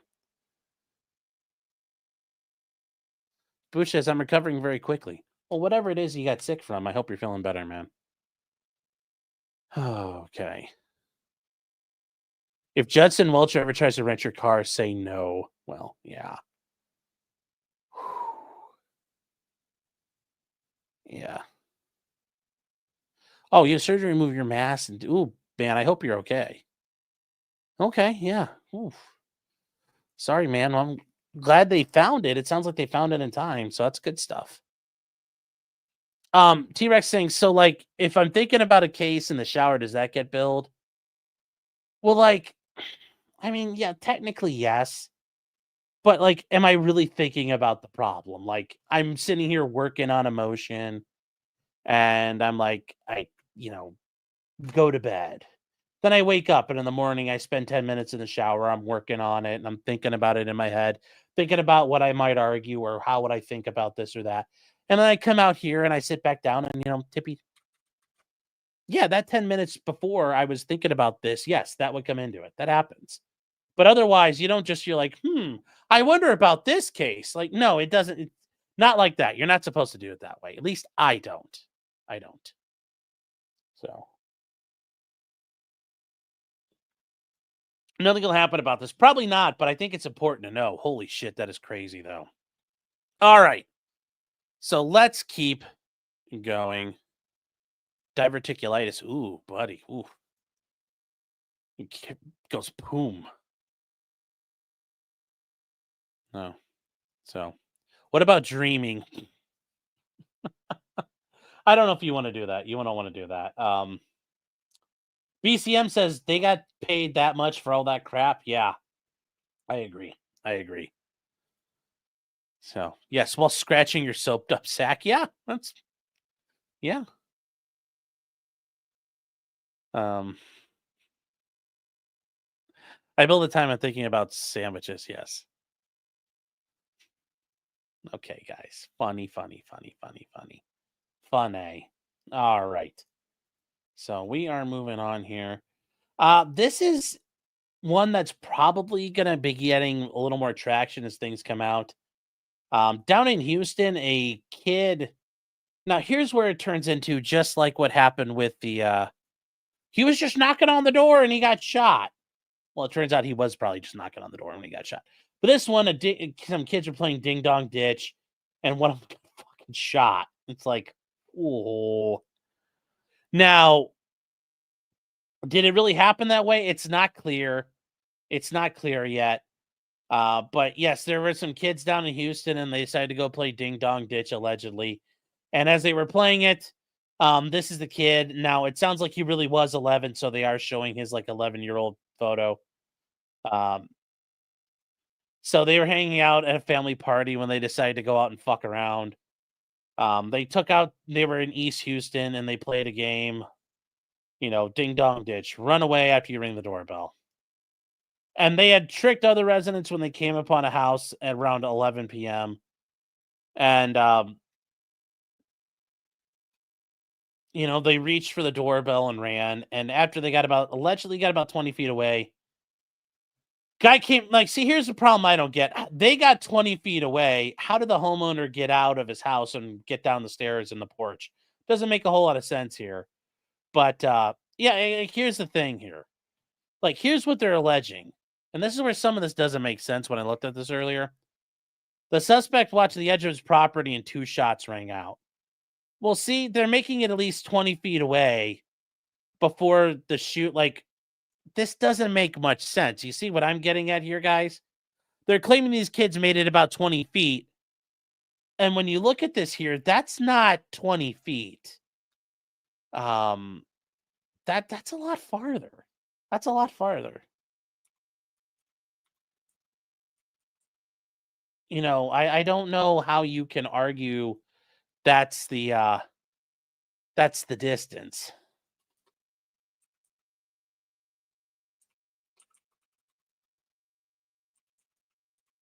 I don't understand how that works.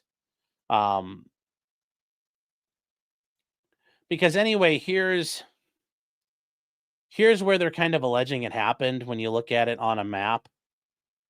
And they're claiming they basically went up to this house right here. And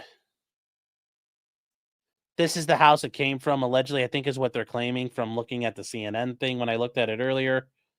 They were at 9734 Mimbro Street. And these guys got like all the way.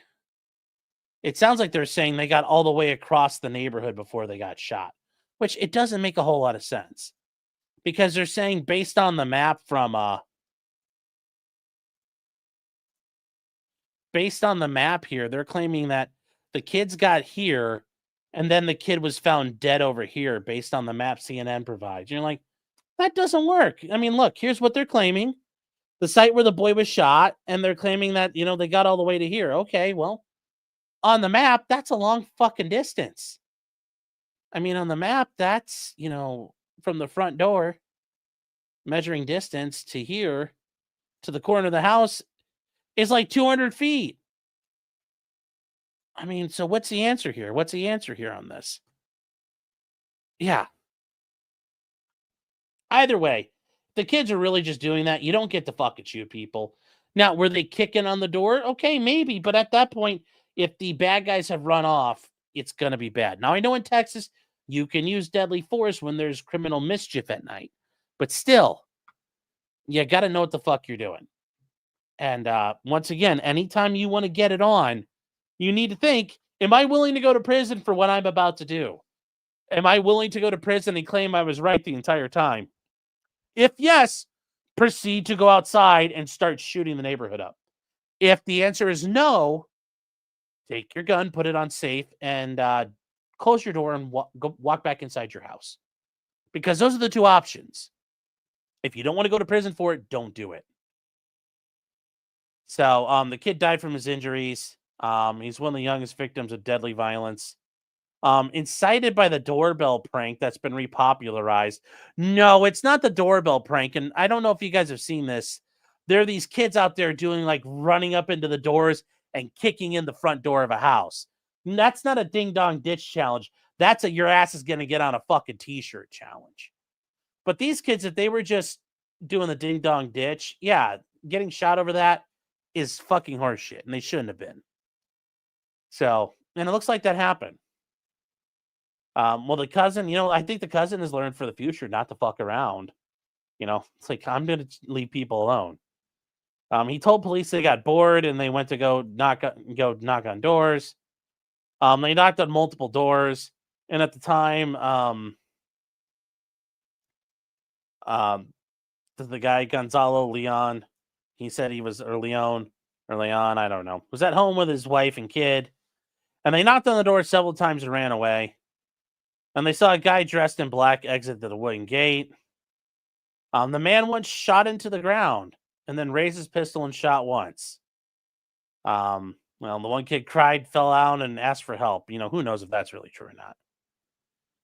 And then the kid said he had to army drag his cousin across because he thought he was paralyzed. Well, maybe he was, maybe psychologically injured. We don't really know.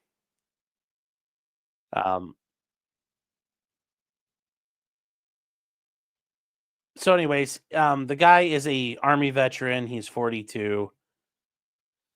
He served in the Texas National Guard for quite a while as well. He deployed to Afghanistan, and this is him.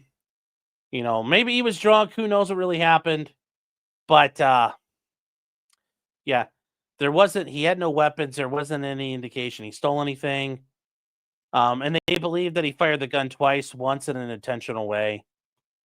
And yeah. So yeah, just once again, if you're gonna fucking shoot people, you better have a good reason to fucking do it. That's the only thing, guys. That's the only thing. And I mean, when you look at this neighborhood, it's like, I don't know anything about Houston, but like, is this a nice part of Houston over here, way over here in the middle of nowhere? It's like in a weird spot, and this must be like the high ground or something. I don't know, but that's just a weird way to do a neighborhood, like all these vacant lots, or what is all this stuff? But anyway, like, people might knock on your doors. You don't get to point guns at them. It's not meant to do that. No, it isn't a nice part. Well, maybe that's part of it. So we'll see. Nice part of Houston. Have I ever been to Houston? No. No, I've never been to Texas. So no, I don't know. I don't know. It was over for those kids. He had the high ground. Yes, he did.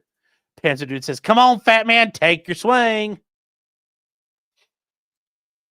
So yeah, who really knows what those kids did?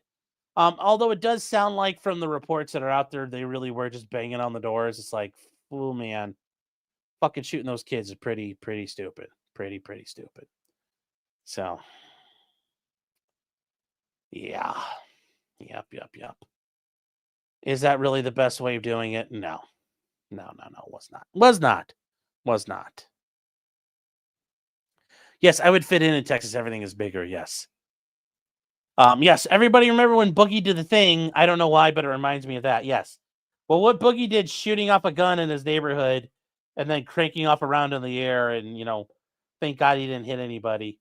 Yeah, don't do what Boogie did. Boogie was a tard. And no, I'm not from the mean streets like Nick. Sellers is saying, is that the nice part of Canton, Ohio?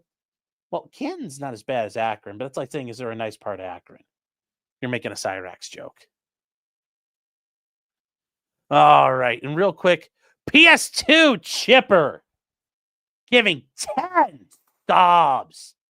Let's fucking go.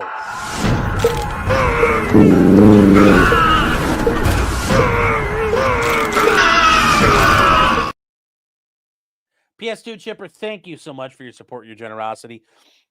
I don't think I've seen you around here before, so thank you for stopping by. Should I be careful in case that's gonna be Dark Side Phil's like, are you Iron Chef Sakai? Tell me right now. I'm gonna have to charge these back. They don't count, chat. Chat is full of champs tonight, yes. So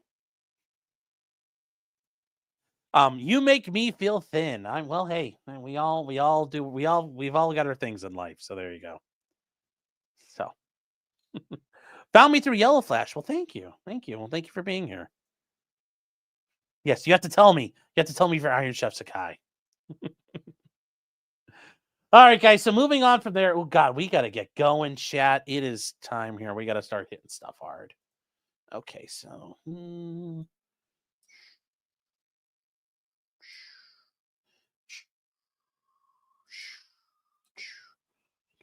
right, guys. Real quick. If you guys remember, this is one we are going to cover right here. You guys may remember this woman. You might call her. Some of you might call her your queen, Shiloh Hendricks. You might call her the Joan of Arc of Rochester, Minnesota. If you guys don't remember her, this is what she is known for. Call him a nigger, the child? The fuck you talking Did you call the child the nigger word? None of your fucking business. It is my own business. You call him a nigger? Okay, why don't you have the balls to say it right now again? Fuck you, nigger. Okay. Nigger. All right, that's what you say.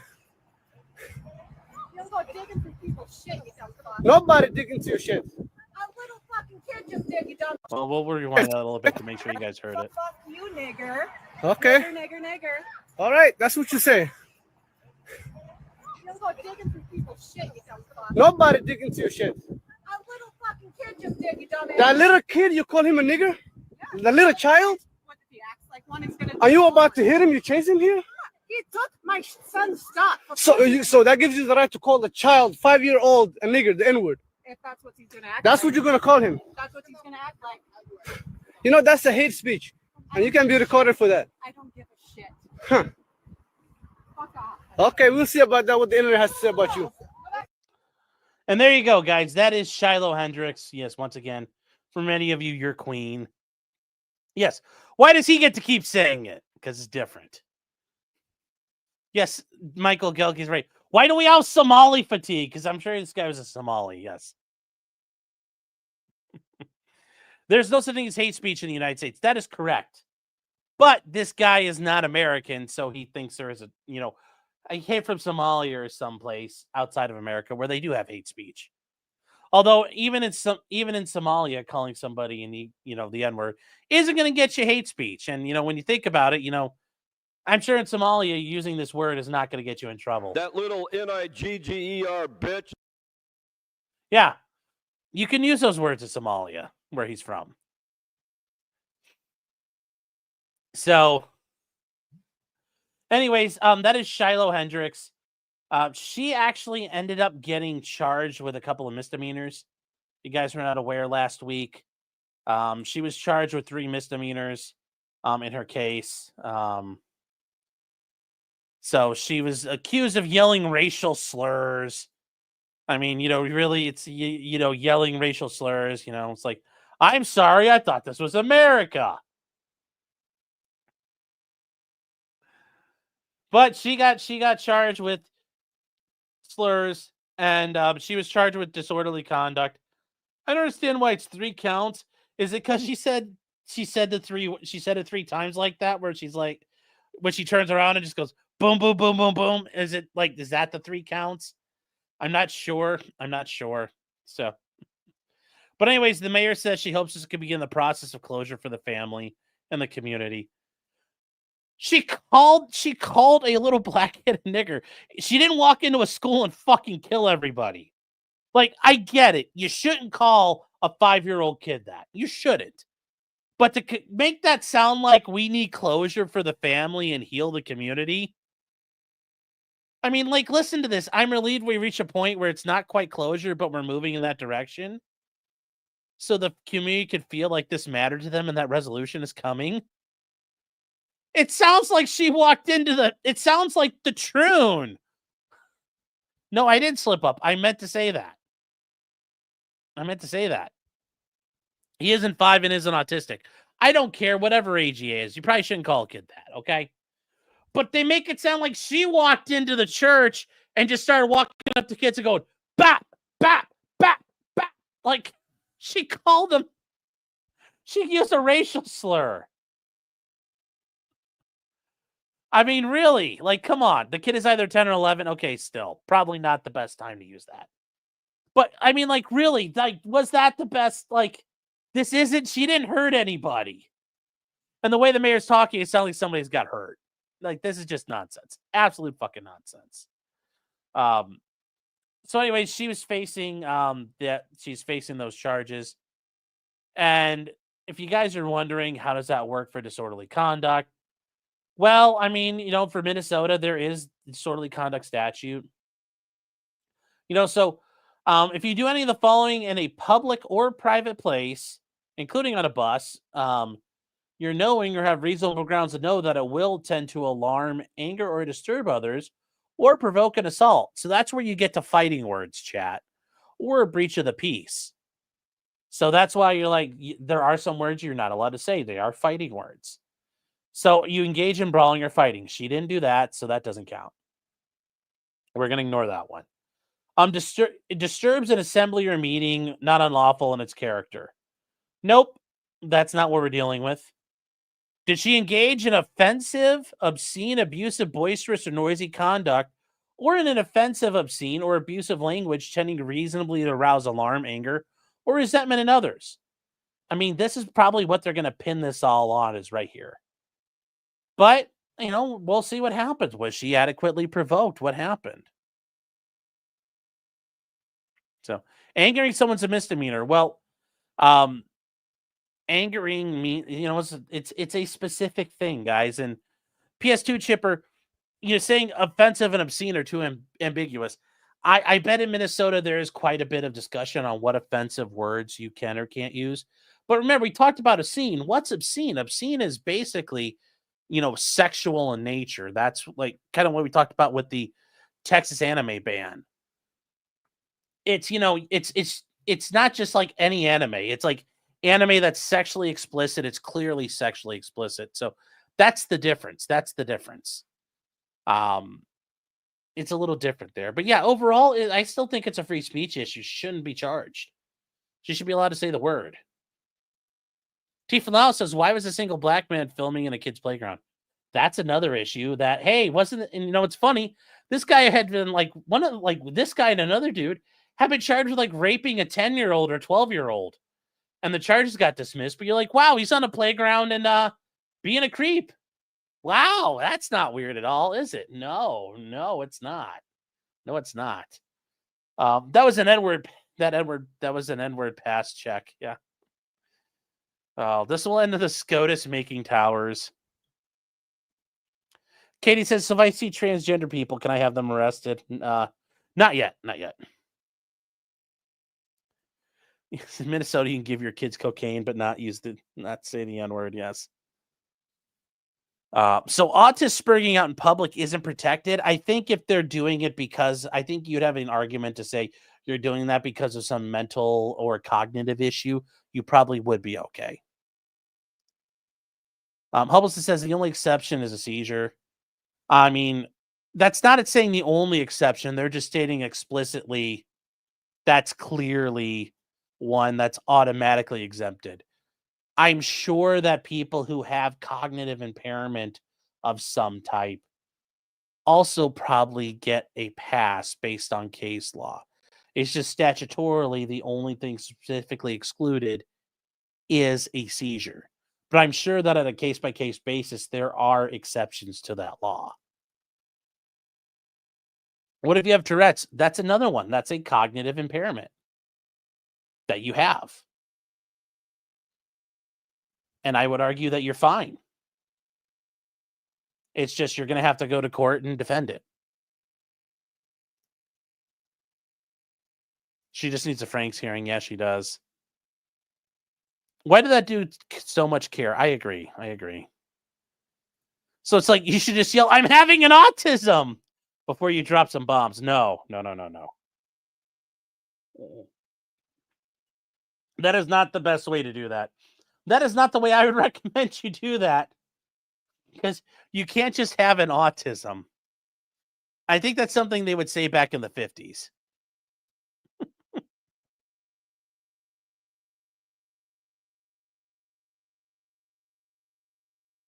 Rock says she's going to make a GoFundMe for the legal fees to get like $500K in increments of $14.88. Well, she already did. Most of her donations are like $14.88. It's hilarious. So we'll see what happens to her. Hopefully we have this on trial. That'll be great. Gulson Film says, you can't tell me not to have an autism. Yes. Can she claim it as a panic attack? I don't know. I mean, maybe. I don't know if it'll work too well. No, Mayo says Frank White will save her. Oh, God. God help that woman. God help that woman. Yes. Look at me, N-word. I am the autism now. Oh, my God. To my mind, that statute is overly broad. I mean, like here, I'll just bring up ORC 2917.11. Okay, so yeah, I mean here's Ohio's. Disorderly conduct in Ohio. So what is it? Like here's Ohio's. This is Ohio's. So you're saying you can't recklessly cause inconvenience, annoyance, or alarm to another by doing any of the following. Like we have, this isn't that. Almost every state's like this. Obviously the first one's pretty obvious. You can't engage in fighting or threatening to harm persons in a violent or turbulent behavior. You make unreasonable noise or offensively coarse utterance, gesture, display, or communicating unwarranted or grossly abusive language to any person. Usually I haven't had this one. Usually this one doesn't get used all the time, but this is one that happens. Insulting, taunting, challenging another under circumstances likely to provoke a violent response.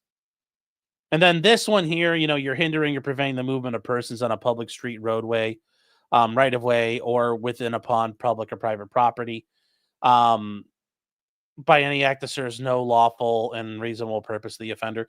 This one here is generally like if you're drunk as shit and you're just causing problems, they'll hook you up on this one. But it's, if you're protesting, you have a lawful and reasonable purpose. Your creating conditions is physically offensive. It prevents the risk of physical harm to property by any act that serves no lawful purpose. Yeah.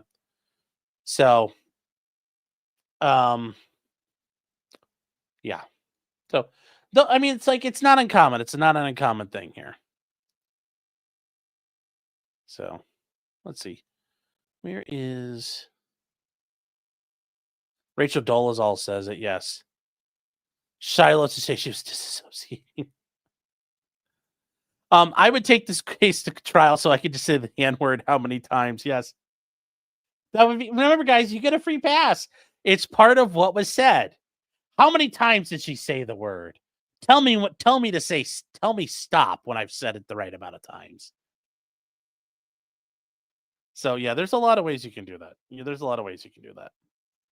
So what you're saying is I was super drunk isn't going to work as a defense for calling Michigan fans N-words. No. Nope, can't. That's not going to work. Remember, voluntary intoxication is not an acceptable defense normally, guys.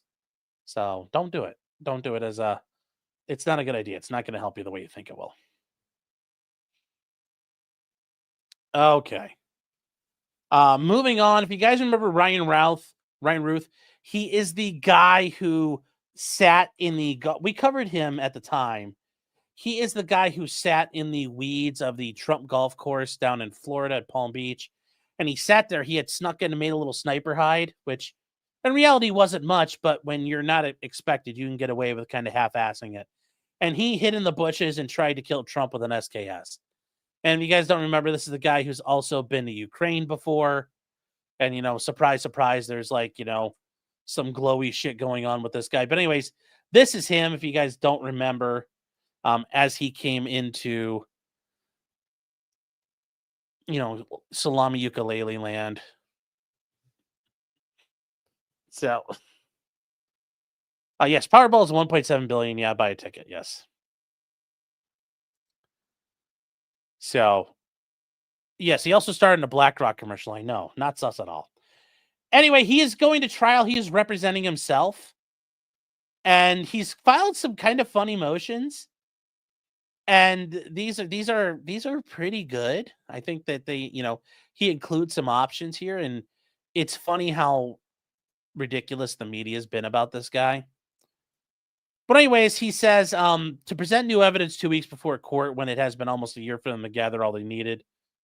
It's absurd. And he's right. The deadline has passed. And he says, if you would like to trade admitting the evidence for my subpoena of that baboon Donald J. Trump bringing that idiot on, it is a deal. If you do not want to trade for dumbass, then give me all the others on my recent subpoena list. But I think a beatdown session would be more fun and entertaining for everyone. Give me shackles and cuffs. Let the old fat man give it his worst. We must beat down crime in America. Carpet is red, isn't it? No harm in blood. He says, if I'm housed at Fort Lucy, it could be in a far off quiet room and I have access to computers and all this stuff and maybe a printer and a fancy typewriter like this one. Some female strippers would be great too. Or perhaps a putting green so I could work on my putting. A round of golf with the racist pig, meaning Trump. If he wins, execute me. I win, I get his job. And yes, because he's a very big Ukraine guy, he's not a fan of Trump. And he goes, sorry, Hillbilly Vance. Suffer, JD Vance. Signed, Ryan Routh. And his little schizo rant there. Yeah. 1.7 billion is a lot of Clyde treats. Yes, it is. Anyways, this guy has a very interesting proposed defense trial exhibit list.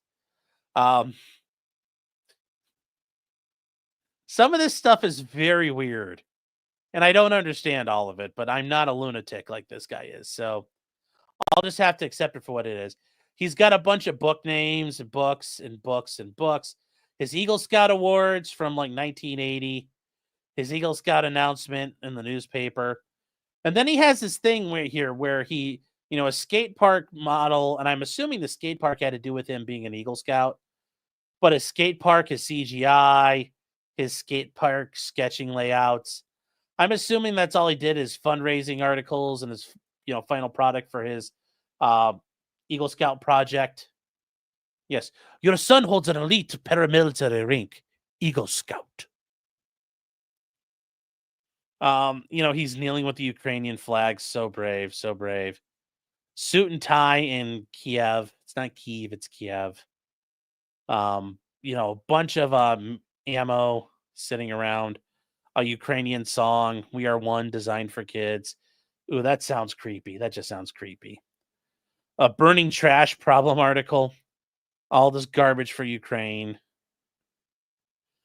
All this other stuff he's involved with here. He's got a deed out of North Carolina. All kinds of weird stuff here. The Taiwanese Foreign Legion, an article about Ukraine. The flag wall in Ukraine. And that's the photo we just looked at, I'm pretty sure. He wrote a letter to CBS. You determine the outcome of war. I don't know what the hell that means. A letter, bunch of Ukrainian flags. Yes, because I'm sure he's going to be like, he's bad. It says the fight for Ukraine, contact information. 20,000 U.S. trained soldiers begin to fight. They await your approval. I don't know what like I said, this guy's crazy, but it is funny what he's challenging and how he's going to set stuff up. And then this is one here. He files a motion to admit all 3 letters. You're like, which letters? All of them. But which letters? Which letters are we admitting?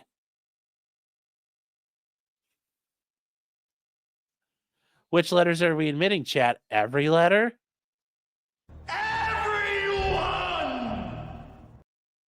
Yes, all 3 letters. So this is a motion to admit all 3 letters. And he says, I was not given an opportunity to respond to a motion in limine. Remember, that is a motion that one side or the other could put in to limit the use of evidence or limit the use of testimony. And you're limiting it pre-trial. And it says, well, one certainly cannot murder another simply because they are mental, retarded, racist, sexist, egomaniac, selfish, greedy, power-hungry, and wish to overthrow our government. Such murders would be reserved for, say, Hitler, Putin, Xi Jinping, Assad, Lukashenko. Assad is Bashar al-Assad, the former president of Syria, although I think he gives himself the current president, but he ran away. Lukashenko, the president of Belarus. Netanyahu, remember Kanye's favorite, Netanyahu. Maduro, Raul Castro, Fidel's brother. Maduro is the leader of Venezuela. Erdogan, Tayyip Erdogan, the leader of Turkey. Viktor Orban, the leader of Hungary. And then Nayib Bukele, not Kim yet. He is the president of El Salvador. And all the other selfish bastards I forget. But Trump is a public figure, not a private citizen. So any and all discussion should be allowed. It is not private, it is general knowledge. He says, hence it does no harm in releasing all letters in their entirety. And this is where what he's talking about is motion to omit all 3 letters, meaning letters he wrote. And he says, if you demand related specifics, we can go line by line and extract the relevant items. He says the prosecution is to argue that the 4 letter and the what do we do as a world need to fix. Letter blue from the post office across the road under the bush. One must note that every line is about gentleness, peacefulness, and nonviolent caring for humanity. And what he's trying to argue, guys, is he wrote a bunch of letters saying, like, look, they're my words. I'm a nice guy. Remember, if you try to introduce your own statements, the prosecutor's always going to object and say that's hearsay. And the court's always going to uphold that because they consider that a self-serving statement, which is bullshit, because if it was unfavorable to you, that automatically gets in. But let's say the police record you and you say a bunch of stuff that's exculpatory. You can't walk up to the, if you're like, hey, officer, isn't it true I said X, Y, objection, hearsay. But anything that's bad, they will use against you, which is, it's all fucked up how they do that. And it's not fair. It's not fair how they do that to people. But it is what it is. And courts will never change. So he wants that done. There's no mention at all of the victim, poor, pitiful Trump at all. How does one suggest they wish to introduce the envelope and not the contents? He says, I personally think any jury would be offended if they weren't given all the evidence just because it does not suit Trump and his DOJ needs. Every single line in the 1 letter speaks to caring, the pertinent trait Iranian citizens, Ukrainian people, the Chinese, the North Koreans, the Palestinian people. Oh my God, Destiny and Hassan. I'll love this guy. Vietnam, CAR, maybe even the Central African Republic.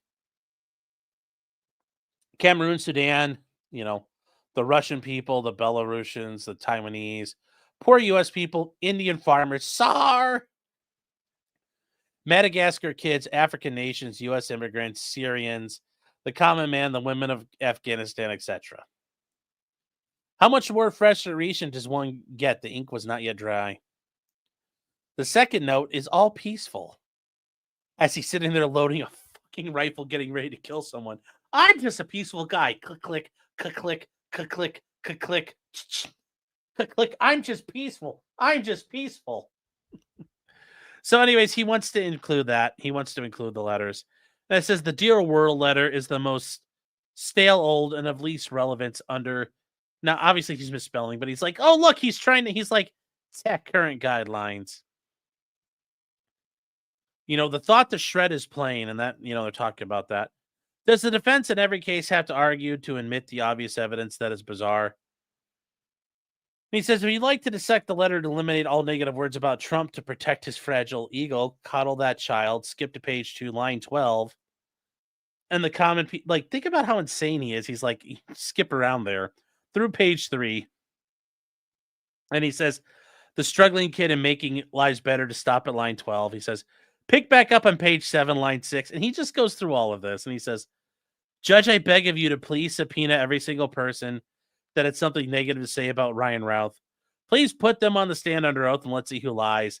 Them or the FBI. Okay, well, that's going to be interesting. Maybe they both lie. I want to cut through all the bullshit and tell me face to face if I have ever wronged anyone. I say no. It's not true. Bring it, please. Call them all, please. Plus A, I think it's spelled plus A. All my exhibits speak only of peacefulness. Nonviolence and gentleness is a pertinent trait.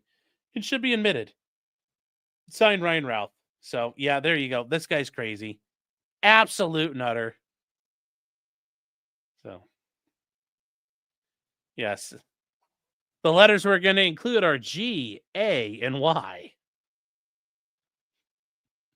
He's going for the total loon defense. I agree.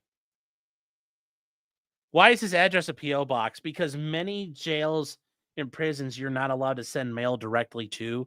They have a P.O. box that it gets sent to, and they pick it up from there. So that's actually a good question, Sellers. And I take a good sense. He's feasing! Yes, why was he traveling the world recruiting cannon fodder? I agree. Yes, and the cheese has slid off his cracker. And Skinny is correct. When you ask the court plus A, it generally works. Yes, asking the court please actually does work a lot. You just gotta ask. You just gotta ask. Jose Rodriguez, how you doing, man? Says, can we appreciate he was a true Florida man, and his weapon of choice was a Bubba at SKS? Yes, it was. And once again, I still give him credit for setting up a hide site. Now, granted, he was like a crazy man, so it was a pile of trash. But you know what? He was able to stay unobserved until he poked his rifle out from the hedgerow that he was hiding in. Before that, the guy was invisible. He had been there, you know, on and off for over a day, and nobody saw him. So good on him. Good on him. So, yes, peace through superior firepower. Yes. Oh, yes, very true. Very true. So he thinks he can get this in under impermissible character evidence. Yeah, I think it's going to be hearsay. He's trying to show, like, I'm a peaceful guy, but it doesn't really change what he did. So, you know, so he can, you know, deal with it. Deal with it, I guess, is what I would tell you there. Where is... All right, moving on, guys. It is very funny. In Washington, D.C. right now, there is a massive... Why is this? Hold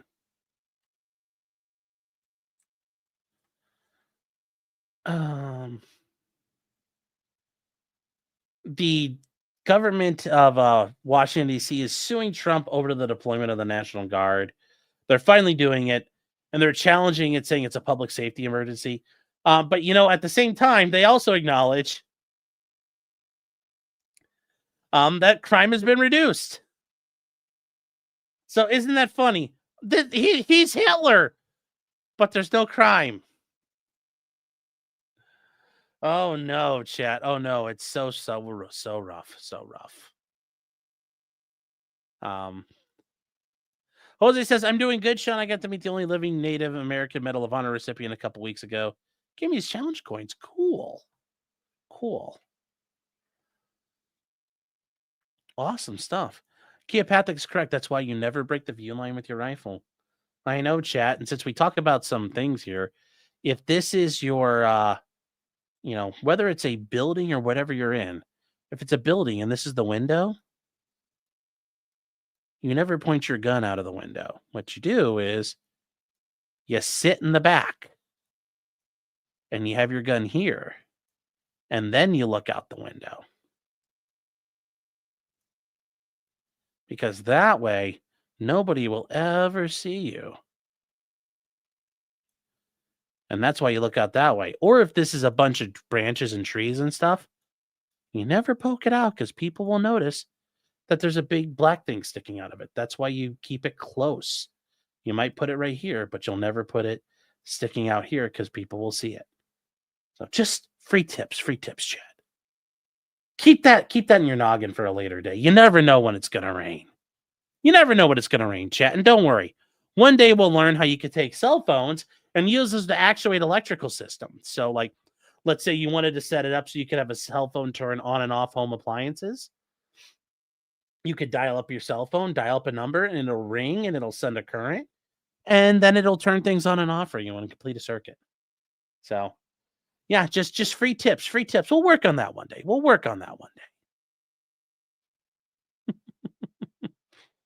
Yes, we will. And if you don't, in chat, if you know, you know. If you don't know, one day maybe you'll learn.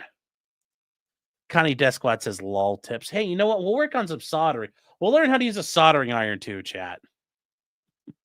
Sneed Shrug says, would that work with your Instapot? Yeah, if you want to turn your Instapot on and have it wired up to a cell phone, I don't see why that wouldn't work. I think it could. Evan S says life hacks. Yes. Spughead's like, dude, I'm in the UK. I could get locked up. I'm sorry. I forgot about that. That would be rough for you. So, but look, hey, just say you're Pakistani and they'll let you do whatever you want. Just do that. Glowy Niggerspick says, I'm the one that's supposed to Fed post. No, I'm the one who Fed posts. It's my channel. The Nokia 3310 makes one more sacrifice. Yes. The fireworks remote the first guy tried would have been functional at a distance if hooked up right. Yeah. Well, don't worry. We'll talk about stuff later. We'll talk. It's for another day, chat. Another day. Don't worry about it. So,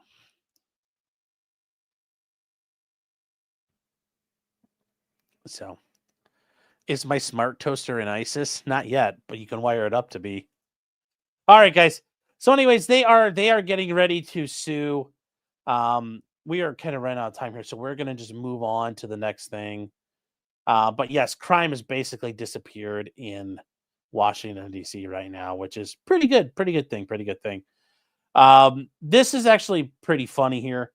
Lady in Tennessee, she wanted her license plate to 69. Now you're thinking it says pound you, which it's kind of what I thought too when I first read this. But she is in Tennessee. She's challenging it. So what did she actually say here?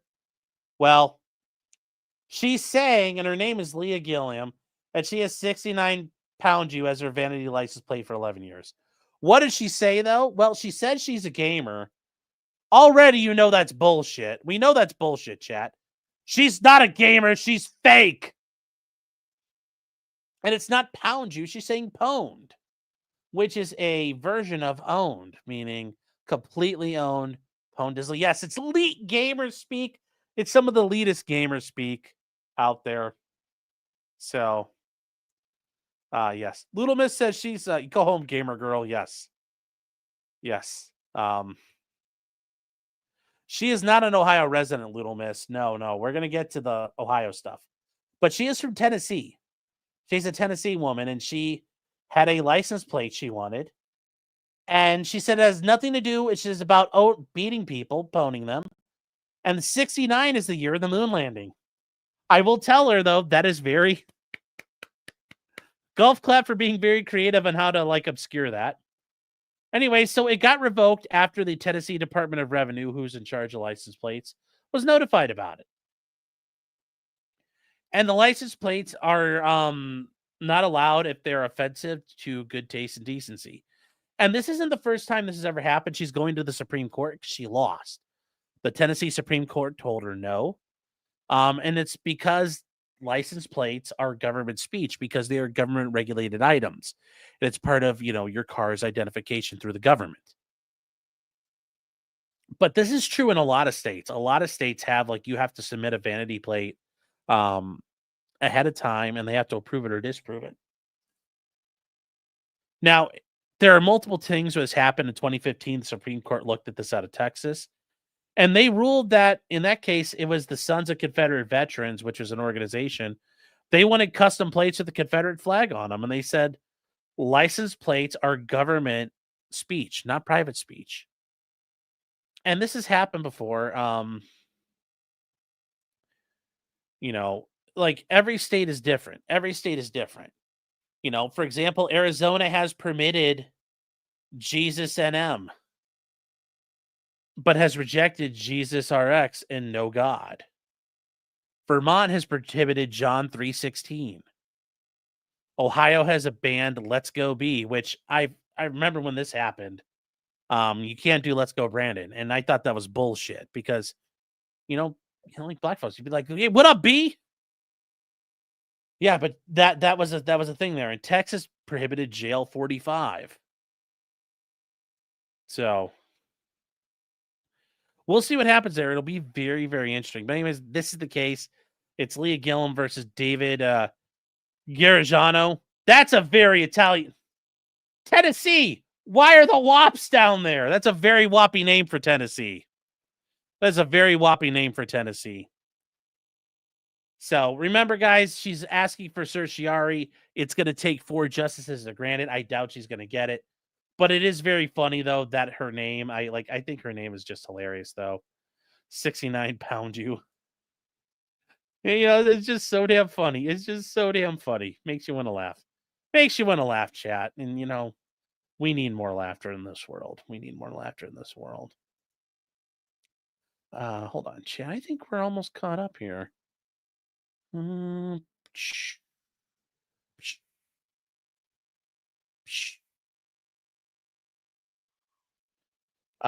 hold on, chat. I'm trying to close out some tabbies here.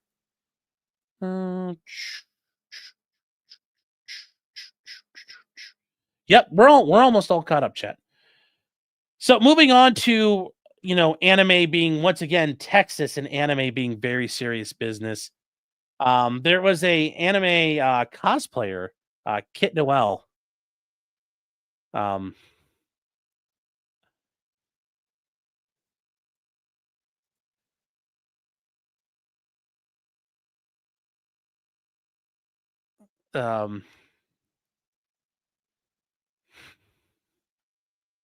Yoragano sounds like a grated cheese. Yes, I'm closing my anime folder. Yes. So what happened here? So this is involves a person, Kit Noel, cosplaying influencer, was arrested for threatening to blow somebody up and bomb threatening her neighbors at a anime convention over an energy drink dispute. So this is Kendra Noel Manning, and goes by the name Kit Noel. And on TikTok, she's a TikToker. And so what did she do? She was at a con and she threatened to bomb it. So she was charged with making terroristic threats, a 3rd-degree felony, and she threatened to blow up a rival stall where they were arguing about gamer supplements online. I don't know if it was about G Fuel or gamer subs or what it was, chat, but she did. So she said that she'd be planning a bomb in their booth today at the San Japan Anime and Gaming Convention in And in response to a comment she saw slamming gamer subs. I'm sorry, it is about gamer subs. So, Kirsha, oh no, they're attacking them too. You should get involved as well. Foxo, you must declare a jihad on this woman. Gamer subs should do a flavor of her. Well, no, remember, yeah, they should do it in her honor. But yes, Foxo, you must defend the honor of gamer subs because they support people like Kirsha. What did G Fuel change to? I don't know what G Fuel changed to. Oh, Kirsha already talked about this. Oh, okay. Fuck. Code Kirsha. Yes. So, anyways, people were terrified. She made the threats, and yeah. So, but yes, she commented on an Instagram she'd be planning a bomb in their booth, which is fucking retarded. But yes, attendees were terrified. Yeah, because this bitch looks like she can make an IED. Do you think she can make an IED? Unless the IED involves like sucking dick, I doubt she can make an IED. There's nothing there. There's nothing there. So, yeah, maybe an IUD. That's the only thing she probably can have. Yeah, she can make an IUD. Yes. Yes, the new flavor, Cosplayer Bathwater Bomb. Yes. Her new flavor could be called Dynamite. Yeah, no, but sell nudes to anybody who can. I guarantee you she sells nudes. Yeah, she does all that degenerate shit. But yeah, that's why people were scared. It's like, come on now. Yeah, she could spread an STD. Do you think she even knows what a pressure cooker is? No, no, no. Skinny says, I hate to say it, but those are strange boobs. Yeah, but I'm thinking it's probably just because that doesn't fit her properly. So, Katie says selling nudes is degenerate. I mean, a little bit, yeah. I mean, yeah, like, so anyways, so she was barred from entering the convention the following day and entered and she was trespassed. Like, no shit. So she admitted to posting the threat before leaving the event, which is really fucking stupid. Never admit to committing crimes. But yeah, now she's got a $35,000 bond and she's going to face fucking criminal charges. Brilliant fucking work. Brilliant work. But anyways, here's all their shit. So the day she made the bomb threat, she happened to be dressed as somebody from Team Titans. I don't know shit about it, but yeah, don't be a tard when it comes to the cons, guys. Even though anime is a serious business. So yeah, she was in. It was a San Antonio event. The San Japan anime, so sweet, guys. I'm surprised that like fucking Amaranth hasn't claimed this happened there. Yes, she identifies as dumb and bitch. Yes, her pronouns are blow and suck. Probably. She stays airtight all night, so she stays fresh. Yeah, probably.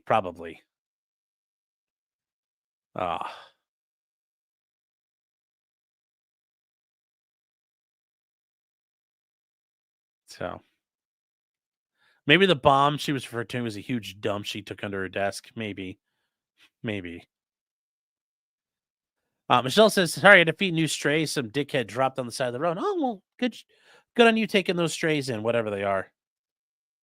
She has cystic fibrosis. She can't breathe. Oh, no. I wonder if they ever caught the person who did the chemical attack on a furry con several years ago. Notice, they can catch her threatening to plant a bomb, but we can't find the person who planted that pipe bomb on January 6th. I don't know what that means, but I'll let you figure it out. A San Japan booted a Japanese company because it sells H games. What the hell are H games? So, oh, hentai based games. Okay. Well, I mean, yeah, furries are more intelligent than BPD horrors. Yeah. I mean, that's true. That's true. That's why Destiny doesn't fuck around with furries. Don't Google it. Okay. What the fuck is San Japan? It's a San Antonio anime thing. So it's all about Japan. So you can be an otaku. The Glowies did it. Yes, they did. All right, guys, moving on to the last thing. We're at 2 hours, 30 minutes. We're making good time. Let's keep going here. The last thing that's happened. In a rare interview, federal judges are criticizing the Supreme Court's handling of the Trump cases. Oh. And actually, chat, before we get too far, we should have done some with Shiloh Hendricks is on. You know, the one place you could say the N-word in Minnesota and nobody has a problem? That's right, chat. You know you're thinking of what I'm thinking. Stoney's Bar and Grill at 1580 East Broadway Street in Rockville, Minnesota, chat. That's right. Come to Stoney's Thursday night. Get your $2.50 cans and say the N-word as much as you want. All you can eat buffet with the N-word. The pass never runs out of holes at Stoney's. At Aaron MC's N-word night. That's a new thing they're starting. It's going to be the first of the month. Every first of the month, Aaron will MC N-word night. So you could join them there. Say N-words to your heart's content. They're switching over to that instead of strip naked twister. So just so you know, guys. But anyways, moving on here. These are, in rare interviews, federal judges criticize Trump and the Supreme Court's handling of Trump's cases. And here's the funny thing. 10 judges tell NBC that they need to explain their rulings better and urging the Chief Justice to do more to defend the judiciary against external criticism. Well, maybe you shouldn't just give injunctions out willy-nilly. I don't know. But this came out, guys, and yes, federal judges are frustrated. Guess what? I'm frustrated with federal judges. But they're upset with the lower court rulings that get overturned with little or no explanation. Some are worrying the practice undermines the judiciary at a sensitive time. Gee, I'm kind of thinking that happens a lot. There's little or no explanation why you guys are overturning cases. They say some judges believe that Chief Justice Roberts could be doing more to defend the integrity of their work. You guys don't have any integrity in your work. You're all scumbags being partisan. And they say as violence threats against judges are on the rise, then maybe you shouldn't violate your constitutional oath. I'm just saying, why do people want to hurt you? Why do they want to hurt you? Why do they want to hurt you? You're like, oh my God, people are threatening to kill us. Why? What did you do? Something to think about. They say in a rare interview with NBC News, dozen federal judges, which is bullshit. These judges are scumbags, including judges appointed by Republicans and Democrats, including Trump, pointed to a pattern. They say lower courts are handed contentious cases involving the Trump administration. They painstakingly research the law for the rulings. No, they don't. They go orange, mad, bad, and then they grant whatever case is in front of them. When they go against Trump, the administration officials and allies criticize them. So fucking what? So what? The government appeals to the Supreme Court with its 6-3 majority. That's how it works. Checks and balances. If you don't like this, win elections and be there to put judges on that you want. Oh my God, it's not working out the way we want. I don't care. I don't care. And then the Supreme Court, in its emergency rulings, also known as the shadow docket, swiftly rejects their decisions with little or no explanation. Because most of the time you're being retarded, it doesn't require explanation. And it says 10 of the 12 judges said the Supreme Court should better explain those rulings, noting the terse decisions leave lower court judges with little guidance on how to proceed. Proceed the way they told you. You're not retarded.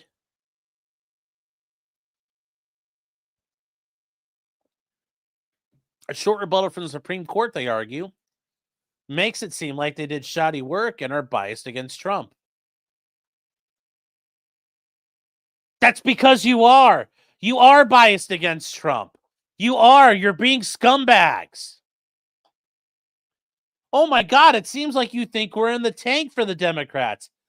No way. No way. No. Wow. Wow. It's inexcusable. Fuck you, Judge. They don't have your backs. They shouldn't have your back. Are you right or are you wrong? That's all that should matter. All judges spoke on the condition that they not be identified. Pussy. Pussy.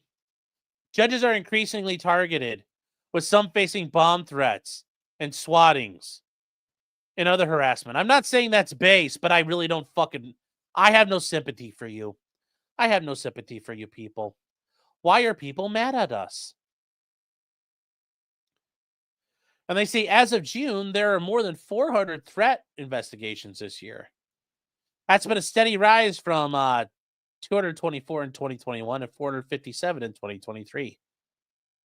And when judges issue rulings the Trump administration does not like, they are frequently targeted by influential figures in MAGA who call for a judge who ruled against them to be impeached. That's a constitutional thing, a check and balance. The fact they're asking for it doesn't... Oh no, they're going to remove me from office through a constitutionally enacted thing. No! I have no sympathy for these people. I have no sympathy. White House Deputy Staff Stephen Miller says the administration is a victim of a judicial coup. It is. It is a judicial coup. It is a judicial insurrection. It is inexcusable. What's going on? What's going on? Yes.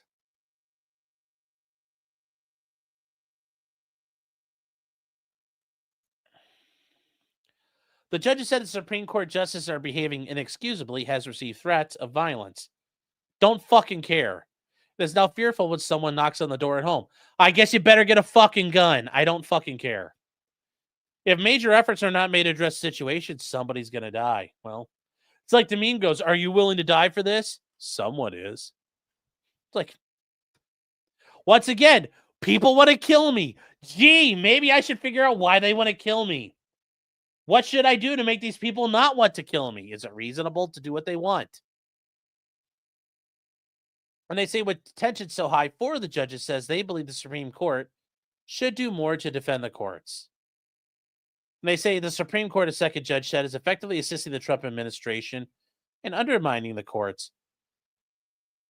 That's how it works when the other party's in power. This is how it's supposed to work.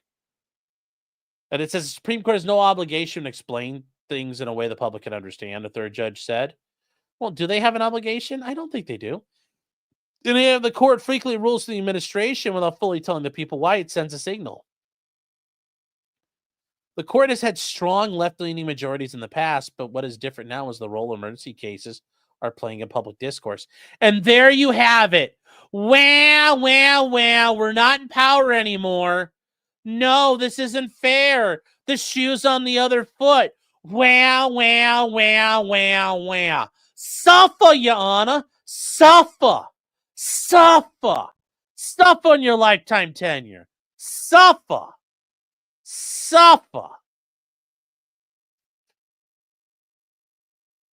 You know, it's not fun anymore. We don't get to do whatever the fuck we want. Too fucking bad. Go learn to code.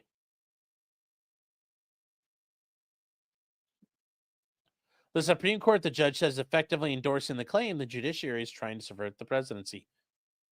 Maybe they think you guys are. You're like, but that means we're the bad guys. Maybe you really are the baddies. Hans, are we the baddies? Maybe you are the bad guys. It's almost like the court is saying it is a coup. Yeah, maybe it is a coup. How many, like you guys, when we were on with Ryan Mullally, he came on. We talked about how many times do these cases show up where the Court of Appeals is like, no, this is a federal court of claims issue. Or no, there is no standing, or this is your case. You guys should know better. It's absolute garbage. But notice, not all the judges who were interviewed share that view. Some were reluctant to criticize the Supreme Court. And he says this one judge appointed by Obama, some of the Supreme Court could do more. Some lower court judges have been out of line blocking Trump policies. Yeah, no, imagine that. Oh, wow. People might get mad when you act like that. And he says there is a strong sense that that they're being left out to dry. But the judge said the whole Trump derangement syndrome is a real issue. As a result, judges are mad at what Trump is doing and the manner he's going about things. They are sometimes forgetting to stay in their lane. Yeah. Yup. Wow. If you usurp your power and you're infringing on the people's right to govern, they might want to fucking kill you over that. Wow. Wow. It's a fucking noggin jogging thought, isn't it? It's a noggin of the jogging thought. They talk about the shadow docket. And this is a university, like it came up, and it's the cases that are fast tracked outside the courts, normally month-long process. And this, and it's all these things where these cases are getting decided quickly. They are the emergency cases. There are rarely oral arguments, and decisions can come within days with no explanation. And it's exploded. Well, it's because guess what? You've abused the law, courts. You forced the Supreme Court to do this. And it says, with the first Trump administration turbocharging the trend by rushing to the Supreme Court when lower court rulings block nationwide policies. Notice, they're like, but they don't include these courts have gone out of control in doing the nationwide injunctions. An early example was Trump's travel ban on people in the United States from mostly Muslim-majority countries. Only a handful. You could come from all kinds of Muslim countries, not just ones that were fucking collapsing and disintegrating. And the Supreme Court allowed partially to go into effect. Yeah. So guess what? Trump was right. The courts blocked it, and Trump had to get this shit out of the way. And it says, before the surge, most emergency cases involved death row inmates. Yeah. And the court would normally handle them via terse orders with no explanation. And that's normal. If you guys never seen this before, this is the Supreme Court. It's a very nice looking building. It's super cool. Super cool. And it says, going alliance on the shadow docket has drawn criticism from legal experts. Bunch of faggot communists. Yes, they want them to go, no, Orange Man, bad and illegal. It says Trump took office, his administrations had to ask the court 23 times to block lower court rules. The court has granted the request in 17. It rejected 2 cases and they were resolved without decisions. One request is pending. Notice they never get to the idea of maybe he was fucking right. Maybe the lower courts are wrong. Maybe he was right with everything he was doing. There's no, remember, guys, this is that issue. You always need to ask yourself, am I the bad guy? What if I'm wrong? There's none of that here. There's none of that here. But look at that, chat. Fucking dub city for the Trump administration. Fucking dub city. Just putting them fucking dubs on board. W. Got that big W, boss man. So, the Dems never ask if they're wrong. I know they don't, but that's what they need to do. You just need to sit there and go, what if I'm wrong? What if I'm wrong? All right, guys. So we got to catch up on some things here. Let's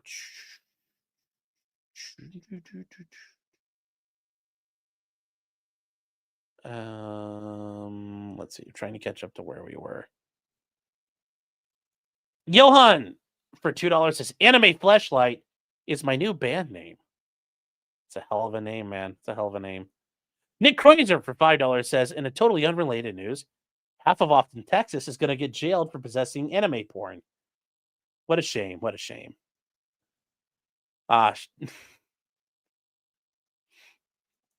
Whiskey says, one's in the chat if my motion should be recognized. And that's not how it works, sir. Go read your Robert's Rules of Order. EDW says, the goal has been hit. Yes. And the goal, chat, was more federal judges will cry even more. Suffer. Suffer, federal judges. Whiskey 77 says, I found J-Rock a new woman. She works nights, can't leave bite marks, and is willing to travel. Funny. Meme Copium says the Aquan barrister Tae Wak Kwan is not as effective as Taekwondo. Yes, or Taibo. That guy's good too.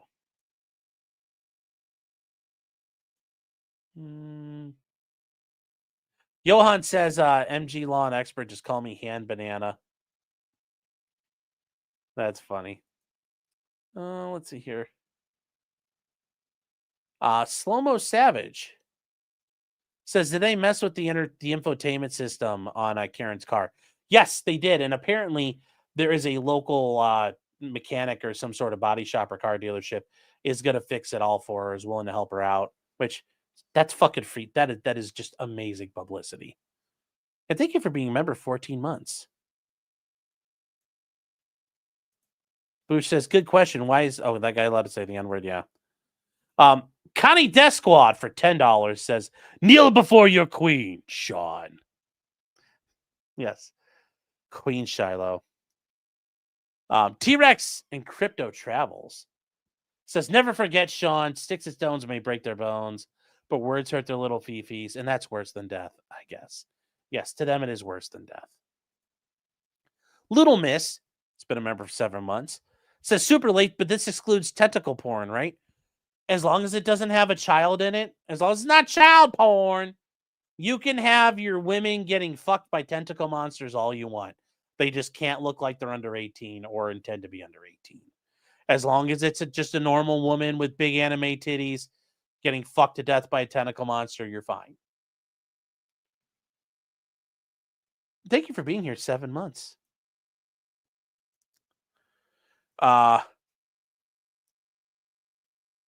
Edward Scott says, chat, another tip. Always use steel impregnated epoxy on your ball bearings. It's what made Claymores so successful. It really increases the energy imparted to the ball bearings. Yes. More energy required to break them. Yes.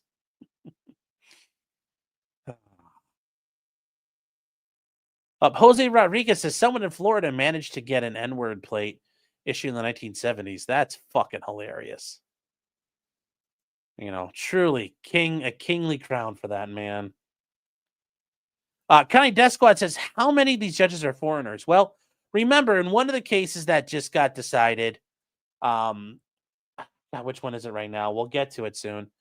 The judge's first name is Sparkle, and she's from Trinidad and Tobago. Yes, Judge Sparkle. You have some, treat that seriously. Judge Sparkle's sending you to prison. Yeah.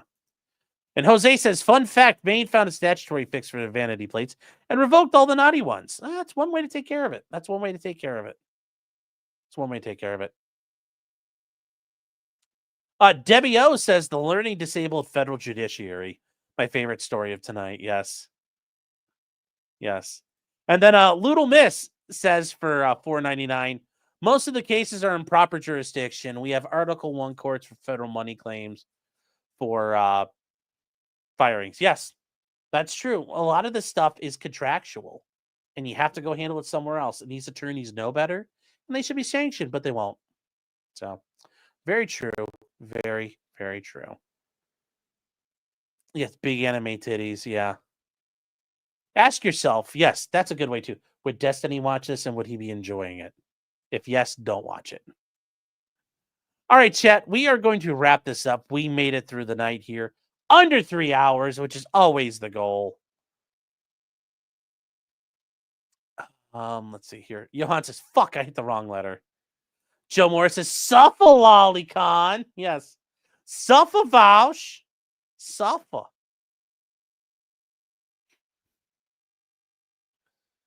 Oh. Granola says, well, so what constitutes a threat? I don't know. Amateur iconoclast is only base if there's actual bombs or violence involved. That was you, not me. I'm still surprised the feds have not knocked on my door at some point by people A-logging me.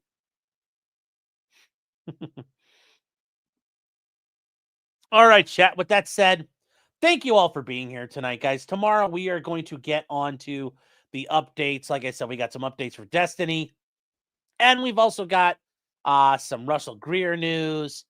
There's a little bit, I think there might be some H3 news. Just really quick, we'll tap into there. But it's going to be primarily be some Destiny stuff tomorrow night.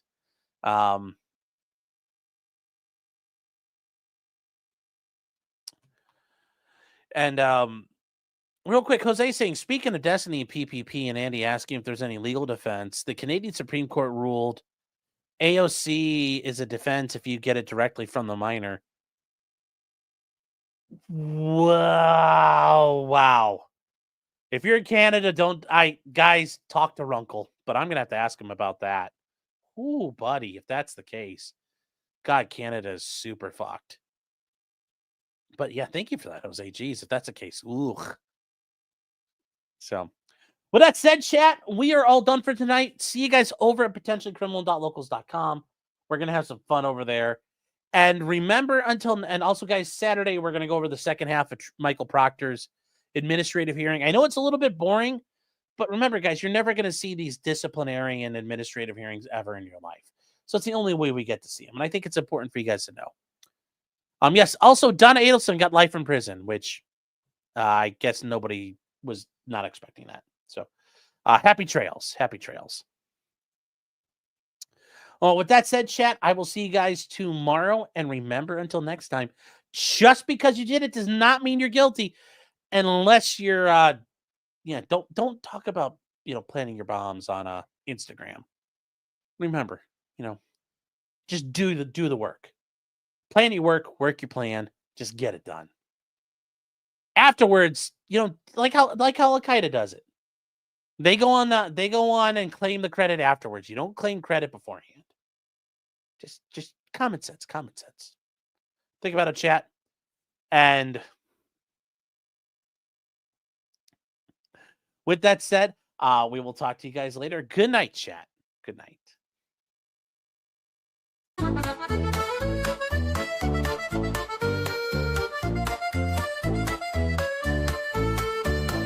Weapons, blacksmithing, and models of planes, esoteric works, and even some trains. Much merriment had while drinking White Claws, tips on hunting, and even talking the law.